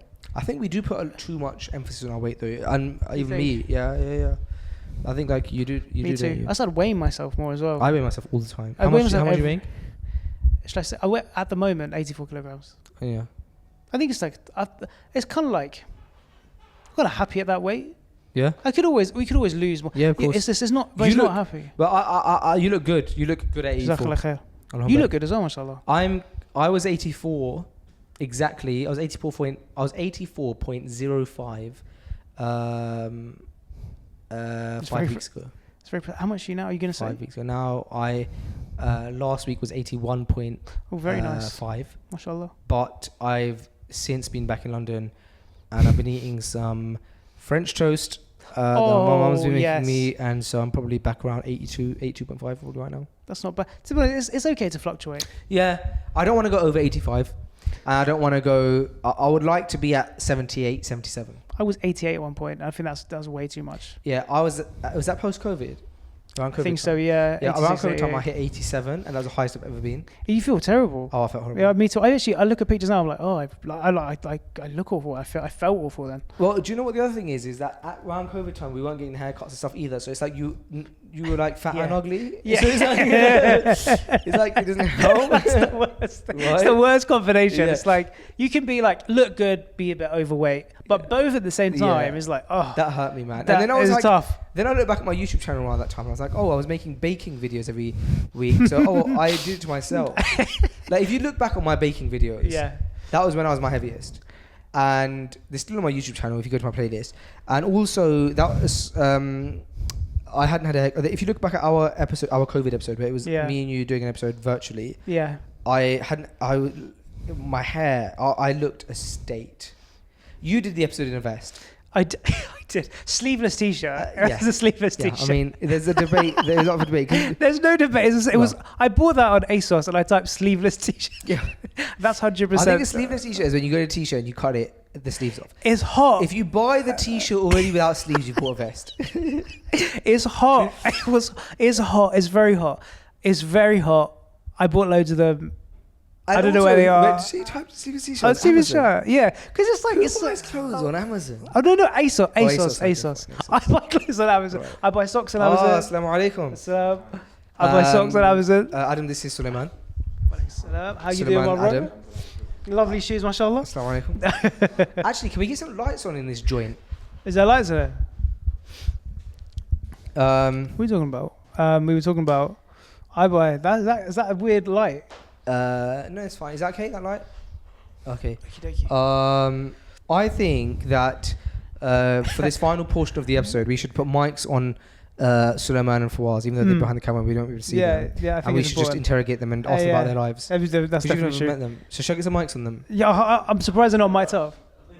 How long have you got? No, you got half an hour. Let's take some mics on them because you don't. You don't met them. care. Yeah, it's fine. Of course. Well, I know they're not on camera. They're We're on it's camera. fine. It's fine. But okay, let me get some mics on you guys. Now you've walked in the room and we can hear about their lives. What are you looking at? What's that? Microphone level. If you look, I'm like, what is that? Let's go. Right, the boys are mic'd up. So we have walked into the studio. So we have in the studio, we've got Fawaz, who obviously, sorry, we had quite the conversation with him earlier, but he didn't have a mic on him.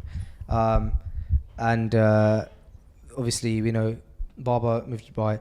Then we got Suleiman, who is also just walked into the studio, who is Fawaz's cousin. MashaAllah. Wa alaikum salam. Assalamu alaikum, guys. Where do we want to take this? Can we talk about the trainer situation? Okay, Those are nice. excellent. MashaAllah. Great. The camera's not on it. It's the first thing I not on noticed. I was like, excellent. What are those He's trainers? a trainer guy. Queens. I'm not, but they stuck out to me. I don't even know what that means. What's those? What's those? What are those? You know what? I bought some Crocs. You bought some Crocs? I bought some Crocs. I'm I bought camouflage camo ones. With black camo. No, green camo. They're the best shoes I've ever bought. They're Bro. so comfortable. They're amazing. You're talking to the owner of 3 Crocs. Where do you wear them? Gym, one. I wear them 24/7. I don't In want to Dubai, like it's have to. Croc weather, yeah. I mean, the Croc Croc weather everywhere. Croc country. Yeah, I got black camo. black camo. I got desert, like Desert eagle? like a what is that color called? Sand. Sand color. And then I had a blue pair, but when I went to Umrah, they went. They vanished. missing, yeah. They vanished. Yeah. That's interesting. Do you flick the strap? Or do you go? Yeah, I wear them in sports mode. No, sorry, I don't wear them in sports You mode. don't. I don't wear the sports mode either. They're excellent shoes. Dude, Crocs are very good. But I'm Mm. not a fan of the Croc slippers. What's the point? That's Yeah. not Croc. That's slipper. Yeah. Yeah. I saw a reel recently that said that there's a movie out where they were trying to make people look like weirdos, and so they found this shoe brand that like this startup shoe brand that were like, these shoes are really ugly, and so they made these characters who they needed to make them look like weirdos. They put them in these shoes. Yeah. And somebody on the department was like, what if these shoes like end up becoming really popular? Like, these shoes are not going to become popular. And they were Crocs. Wow. Yeah. They're a great pair of shoes. Yeah. They're not even that expensive, are they? No, they're not expensive. They're excellent shoes. Yeah. So Suleiman and Fawaz, you're talking to some post 30-year-olds here. There's a bit of a generational gap because these guys are 24 and 23. 24 and 24. 24, So, 24.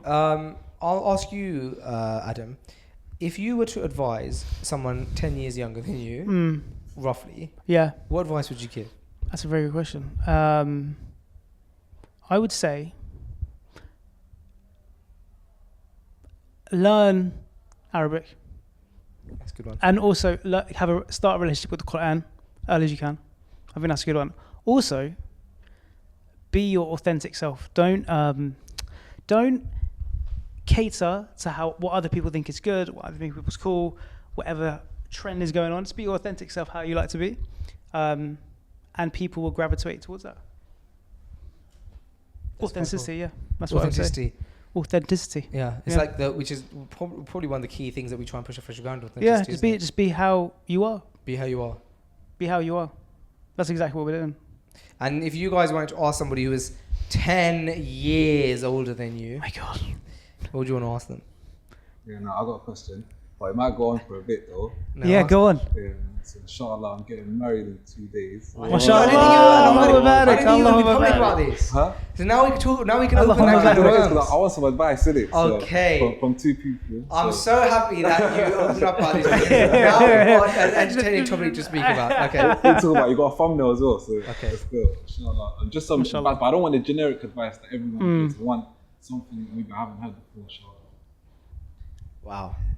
I got a good one. Okay. I think if you're living with your spouse, it's not. It's like more like if you lived with someone, it's like the roommate situation. Like you're having 2 people who live together. That's actually the hardest thing. I feel like it's the thing that people overlook a lot. Like for example, when I get changed, I chuck my clothes on the floor. You shouldn't do that. Like it's like learning the habits of like putting stuff away. Because as men, I chuck stuff on the floor, I leave stuff out, and that may annoy someone if you live with them. And if I think, stuff like that, like general like What was the living advice together. there? It's like on the floor. Don't chuck the stuff on the floor. What you said is, you said if you live with her, the roommate situation, I throw clothes on my floor. Do you know what I'm saying? Do you get the gist what I'm saying? Like, No, two people, nobody understands. Everyone understands. You live together. It's Okay. like marriage is like, oh, it's love, it's beautiful, mashallah. Right. But the actual practicality of 2 people living together who are new, that's actually a very difficult thing. It's kind of like to get that routine change, that lifestyle change of like 2 people coming together in the same place 24/7 is the roommate situation. Do you see what I mean? Have you heard that before? No, that's good. That's a good one, right? Yeah. Just bear that in mind. Yeah. Now it's your turn. Okay. I'm going to give you... This is going to be terrible. This is going to be so confusing. I'm going to give you about 3 pieces of advice. I'm trying to think of the best advice I've been given. So when I first... I tell brothers this privately, but I don't think I mentioned it publicly. When I first got married, I got given a really good piece of advice by one brother. And that advice is an advice for when you first get married. So it's perfect for right now for you. He said, how you want to be how you want to be in your marriage, be like that on day one. So he said, if you're the type of person who, for you go to Fajr in the masjid every day, don't be like, I just got married, I want to spend like time with Mrs. at home for like the first 2 weeks. So like you become a bit like relaxed with going to the Fajr in the masjid. Because then what will happen is when you do start going to Fajr in the masjid, all of a sudden, it can be like, oh, well, you weren't doing that before, so why are you leaving now, or whatever, right? So that's like an example. Fajr in the masjid is bad because like, obviously no woman is going to be like, no Muslim woman will be like, oh, why are you going to Fajr in the masjid? But the point in it is, the standards that you hold yourself to those standards from the beginning and set those expectations in the beginning. And I thought that was a really good piece of advice. Yeah, it's a very good piece of advice. The second piece of advice was a piece of advice that I got from a sheikh who said that there's this hadith that says that the woman comes from the rib of a man. And the obviously like specific translation that we all know about this hadith is that if you bend the rib, it will snap. If you leave it the same, it will remain bent.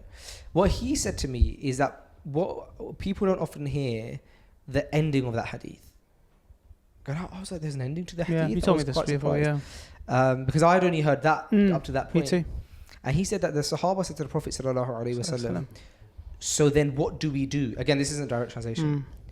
So then what do we do? And he said, just be good to them. So the solution to having a successful marriage and being having a great partnership with your wife as a man is you have to be good to your woman. You have to be good to your wife. You have to be really good to her. And sometimes societally, we or even as a man with your ego, you want to sometimes like establish your authority. But actually, you will get the most respect and authority from your wife if you're good to her. And so just be good to her. Like, and that's a prophetic advice. And then the third piece of advice I would give is to try and understand very quickly what her love language is, and for you to also before then try and understand what your love language is. That's a great one. And so, but then the more difficult piece of advice is, the more difficult thing to do is, how do I, who understands love in one way, now give love to somebody who doesn't understand it in the way that I understand it? But if you can understand what her love language is, then you can work towards showing her love in the way that she wants to receive it. And so I'll give you an example. It could be that your wife, her love language is quality time, and your love language is Gifts. No, sorry. Hers is quality time, and yours is Service. Sorry. I'm saying. Yeah. I read it. I want to make the example as good as possible. Let's say her love language is physical touch, and your love language is acts of service. So you feel loved when somebody gives you an act of service. If somebody you wake up in the morning and it means a lot to you if they make you your morning coffee. It really makes you feel loved. For other people, that won't make them feel more or less loved, right? But for you, that's super important, acts of service. But for her, it's physical touch. For you, maybe that's not that deep. If you come home from work, it's not that important to you to give her a hug. It doesn't make you feel, or if she comes home, it's not that important for that she gives you a hug. You don't feel more or less loved if she gives you a hug or not. But you do feel more or less loved if she doesn't give you a certain act of service. However, for her, the physical touch is important. Okay, so now here comes the problem. The problem is this. This is from the book, The 7 Love Languages. I can't remember the name of the book. It's a really good book. I'll find a few. The problem is this. If you receive love in acts of service, you probably also give love in acts of service, because that's how you process love. That's because you receive it like that. You think, oh, if that's how I receive it, that's how the whole world must receive it. So I'm going to do that to make somebody feel loved. Yeah.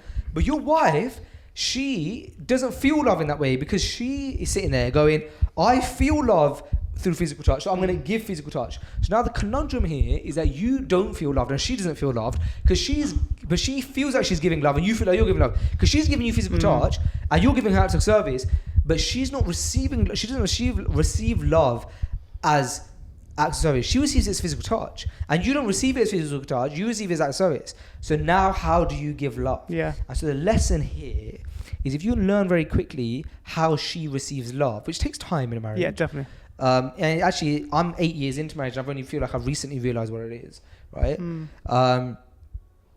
If you can figure that out as early as possible, then what you can do is you can show her love in the way that she wants to receive it.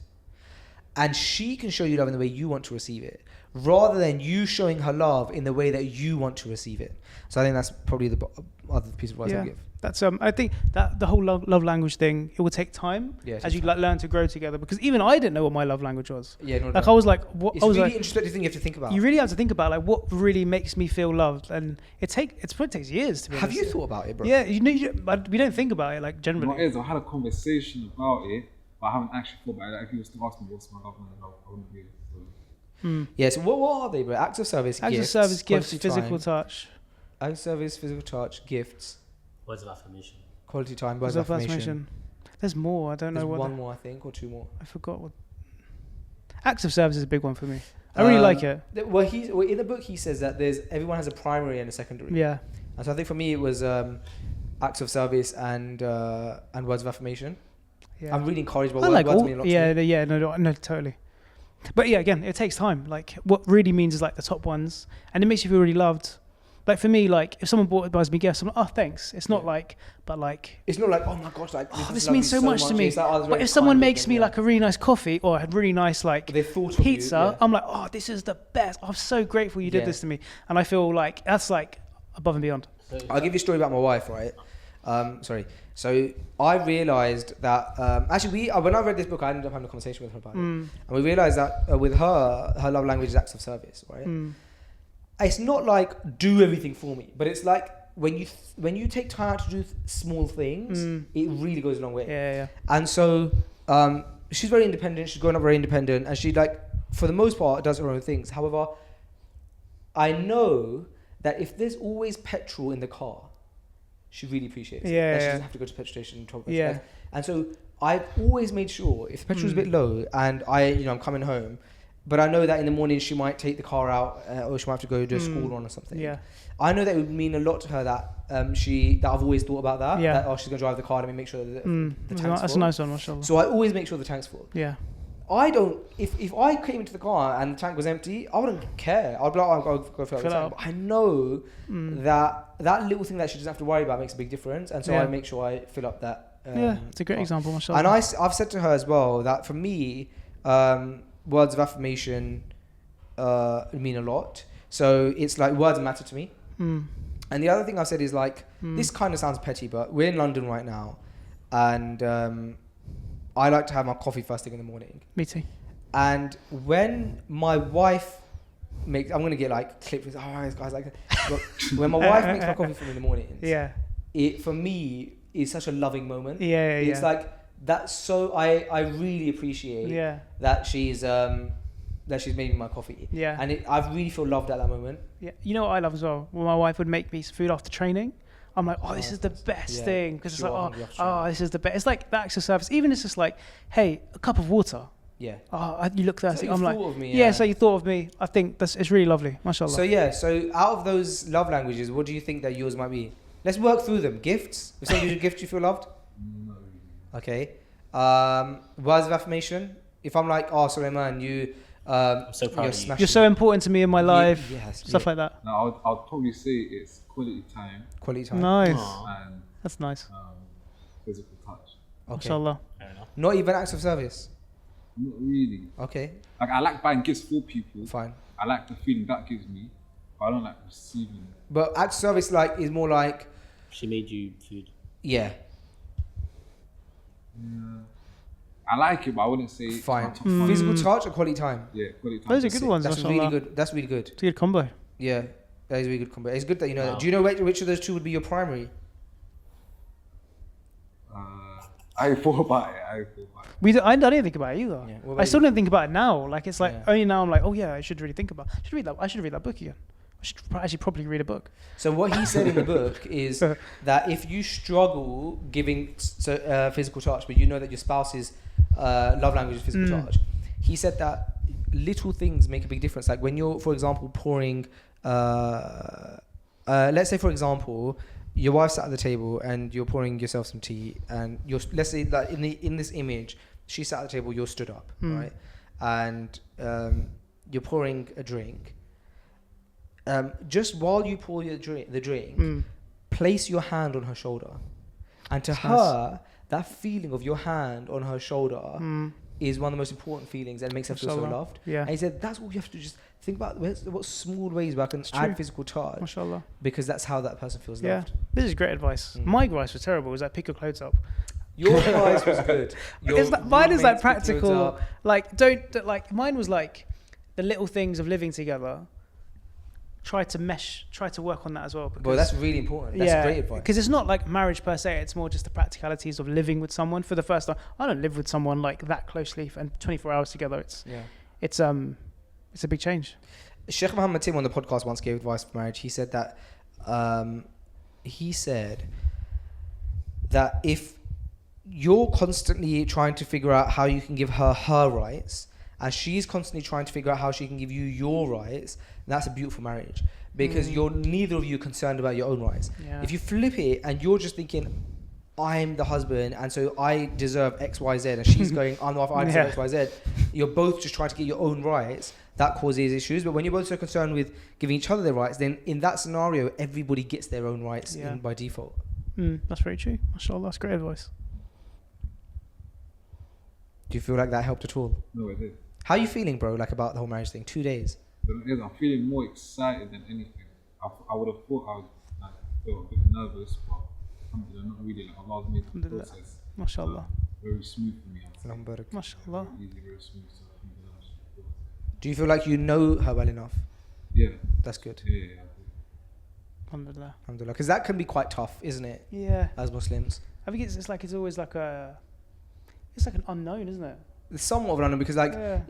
You never a know. lot of times Like tomorrow, you don't know what's gonna happen. Yeah. It's kind of like we never know. I think a lot of people probably have this fear, a lot of young people, of how do I get married in a halal way and still be sure that I am marrying the right person. Because if you do it in the halal way, a lot of times you're going to get married to somebody you don't necessarily love yet. It's true. Yeah. Right? No, Like love kind of comes after marriage. But then what and I is can imagine love? that's a very scary thought for young people. Then love is like a very subjective. No, subjective. It's very deep. You can't really put your finger on it, really. The other thing with love is it Umar ibn Khattab, who somebody came to him and said, like, I want to get a divorce, I don't love my wife. And he said, what, so marriage is just about love? And the point I think there is that there's so much that partnership, That's there's so very much true. being parents together, there's so much being a partnership, being like working together. And sometimes in a 50-year marriage, a 60-year marriage, there might be times where you feel like you don't love that person as much as you do at other times. Yeah. But that's not if that's the only thing binding you together, that's going to be quite a fragile marriage. Yeah, it's much deeper. It's much deeper. It's than much that. deeper Much than deeper than that. Yeah. What is love? Like, I mean, is it you like love hanging around with them? You love who they are, but then that changes over time. Like, Yeah, we it all does change. change, yeah. We all change. We're never going to stay really the same, and the world changes. Yeah. It's deep. It's very deep. Anybody else got marriage-related questions? All good. I think that was actually a really good question to end the podcast. That was an excellent question. I'm also conscious of you probably haven't done Asr. I have. Oh, you have? I prayed us. Yeah. I prayed Okay, Asr. fine. All right, I'm not that conscious of it. I Then. pray Okay. However, we should still. Do you know what, bro? We're so close to the 2-hour mark that Has it been 2 hours already? yeah, it would suck to not hear. So I'm gonna say. Oh, no, let's no, do- we I'm might gonna- as I well wanna hear it extend now. the We conversation might- by 5 minutes Yeah, so that of we hit the course, 2-hour might as mark. well. Yeah. That flew past. Oh my god. Yeah. Excellent episode. I want to know. I'm more intrigued about. There's a guy sitting in front of us who's getting married in 2 days. Yeah, that's a very good topic. What questions do you have for him? What would you say? Oh, I don't know. What would the questions? I mean, what I don't even know what I would ask. What would be the thing you're most kind of not worried about, but what's like the thing which is like you're most thinking about, like in terms of like maybe you have a bit of anxiety of like I'm not sure this is something new for me, and how are you feeling to relieve that anxiety, if there is any? No, there is. Well, not something specific, but it's kind of carrying on to what Faisal said. How I saw it was when you kind of get married, I would say in not the halal way, it's you fall in love first. Oh my Yeah. goodness, your camera shot hasn't been on for the last 20 minutes. That's fine, isn't it? 20 minutes isn't a long time. That's so frustrating. But anyway, Should we just carry on again? no, let's carry on. It's fine. We got your audio. It's just your camera wasn't on. Okay. I forgot to press record when I readjusted it. But anyway, your mics have been fine and everything because I've got the backup audio on. But sorry, I'm It's so fine. sorry. It's totally fine. It's not fine because that means the camera's been on me the whole time. We could. That's even worse. Anyway, You carry on. your man. audio is there. If anyone's listening to the episode, they're fine.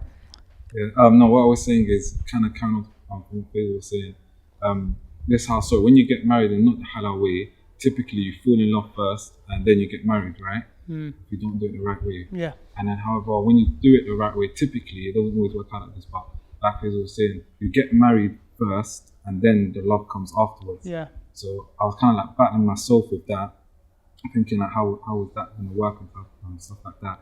But then I got advice from my older brother, and he was basically saying, marriage is obviously you complete half your deen. So there's so much barakah in it from Allah. And if you do it the halal way, because in this day and age it's so easy to not do it the halal way. So doing it the halal way, Allah puts a lot of barakah into it. So obviously I went down that route. And then even this week alone, like leading up to it, alhamdulillah, privately, so much things have come like my way, away from marriage, like other stuff that I was looking to do job-wise, family-wise and other stuff. And then my mum was like, see, you've done it the halal way. Look how much barakah Allah's put in your life. You haven't even got married yet. Exactly. But this week alone, like a lot of stuff wasn't going the right way. Not to do with marriage, to do with other stuff. And then leading up this week, alhamdulillah, a lot of stuff went my way and stuff. And I feel like that love is getting there a lot quicker than I thought it would be. Yeah. So alhamdulillah, when you do it the right way, Allah definitely looks out for you and provides for you. MashaAllah. That's I great. think that's what it comes down to, isn't it? You realise this, we think we have the control, but we have to work and kind of do things the right way, and things just kind of work out, especially when you go to Khala, stuff like that. Of course. Just put your trust in Allah. Take the wheel. That's it. As Muslims, we're in the business of barakah. And I think the sooner you realize it, the sooner you start seeing your life flourish. And because you start thinking in a way of where can I, in this action, get the blessings of Allah. Because you got the blessings of Allah, you have everything you need. True. And so sometimes that means you have to go through the hard route, the difficult route. Yeah. But you got Allah by your side. And what a better situation to be in. Of course. Or do you want to be in a situation where you're earning the anger of Allah? And actually, one brother told me before I got married, he said, if you get married in the haram way, he said one of two things are going to guarantee to happen. Either your marriage is going to end in a divorce, or you're going to have no barakah in your marriage. So you're always just going to have difficulty and arguments and stuff like that. Of course, if somebody has got married in the haram way and now they're regretful of it and they're married, then you make Tawbah and Allah is all forgiving. But this is like if, for example, you don't make Tawbah, right? And when he said that to me, I thought, do you know what? I don't want a marriage like that, man. And so, like a marriage with no barakah in it. And so, yeah, you have to be conscious of the barakah. And alhamdulillah, ultimately, it's Allah's guidance. The fact that Allah guided you to do it in the way that you've done it, I think you have to really be grateful to Allah, because He's the one who was in control of that. And it's beautiful that you had a sincere enough heart to make those changes as well, to make that difference. Yeah. You know? Yeah, totally. And it's difficult. Like marriage it's hard work. Yeah, it's like building. It's like building a fortress over time. It's not like you get married, done, that's it forever. It's like building, it's work, and then it blossoms into a beautiful thing. There's an analogy that I like about foundations in general, and I think it applies to everything that you speak about foundations in, and marriage is one of those things. And so in the context of marriage, it would be, the idea is that foundations are really important. Like, so if you think about the foundations of a building, so in this case, we think about foundation of marriage. Like, what is your marriage built upon? What is the foundation of marriage? And for you, the foundation of your marriage is built upon, like, you doing it through the halal means. So he said, in a building, the foundations are so important, because when you start building on top of those foundations, if the foundations are weak, the more you put on top of it, then if the foundations are weak, the building can break down. But he said, the more you build, the higher the building goes, the more important the foundations become. Yeah, it's true. Because now they have to be strong so that the building doesn't break. Yeah. So the essentially, if the foundations of your marriage are that you built it in a halal situation, the longer you go in your marriage, the more important it is that you had those foundations of like a halal marriage. Whereas if the foundations were haram, then the more you go into that marriage, the shakier the marriage becomes, because the foundations were so weak. And if you think about it, like, for example, in like business or anything like that, if your foundations of your business are haram, it's going to be bad, right? Then it's never gonna. You're always gonna have that cornerstone is a bit. It's not gonna be a stable. Yeah. But look, we've come to the end of another episode of Freshly Grounded. Mashallah. We've hit the 2-hour mark. I'm slightly upset that we had your camera off for a little bit. Hopefully your guys' mics were working still. But I just want to check what episode of Freshly Grounded this was. This was episode 300. My goodness, mashallah. And 64. Wow. Of Freshly Grounded. We're almost at the 400 mark. And your episode follows from Mufti Menk's episode. And that's the only way I'd want it. Is that actually what you wanted to do? You wanted to do a follow? No, as in, it was Mufti Menk's episode was last week. Oh, yeah. Now it's your episode is what I'm saying. Did you plan it that? Or? Kind of, no, but when I knew I was coming to London, I was like, I have to get an episode of Adam Afghan. And we did it. We literally did it straight away. Yeah, thank you very much. Because I'm really conscious of, I want to make sure that you're like always up for it. But as I've said in every episode that we've done together, it's really fun. You are my favourite guest of Freshly Grounded. This is my favourite podcast to be on. Thank you. The only podcast I'm on, but I think you've been on a podcast. I've been on a few actually. You've been on a podcast or two. Yeah. But this is I've dabbled. I've been around. Yeah. Mashallah. But this is really. It's not even like a podcast. It's just fun having a chat. Just having a natter. Yeah. Hopefully, let's do a A40 Costa hot chocolate session soon. Yeah. And become ill. And become ill. And go toilet. Yeah. Yeah. Grab some. Did we get wings last time as well, or not? From Costa? No, opposite Costa. No, we didn't do that. Okay. We definitely didn't do that. I would have been. Did we? No, you did. Did I? You did. I didn't. I didn't get any wings. Yeah, I think what chicken wings and hot you chocolate did. Isn't a good You mix, did. That's right? exactly what you did. Yeah. Yeah. I didn't do that. Oh, that would have been like, well, that's crazy. Yeah, but now, why now? Because I'm in London. I every time I'm in London, there's two things I need. One is some wings, some like chicken cottage wings, because you don't get that in Dubai, like just like dirty wings. Another thing you don't get is my favorite spot, Shahi Naan Kebab, which is I've told you about that before. I think you mentioned it. Yeah, It's like a Greasy, greasy yeah. chicken doner with kebab roll, and it's you got to take it. You can't take it a few days before flight. Oh my god. You got to be careful. You got to time that one. So right now I'm in London for a while, so I should have it soon. Okay. Yeah. Have a seat. Yeah. I just had it as soon as you landed. Soon. On the way home. Airport. So what we've learned from this episode is don't have hot chocolates, marriage advice, and buy a DeWalt Hoover. Yeah. Cool. Okay, thank you guys for listening to episode 364 of Freshly Grounded with myself, Adam Afghan, and our friends Fawaz and Suleiman who joined towards the end. Salam. Assalamu alaikum. Salam.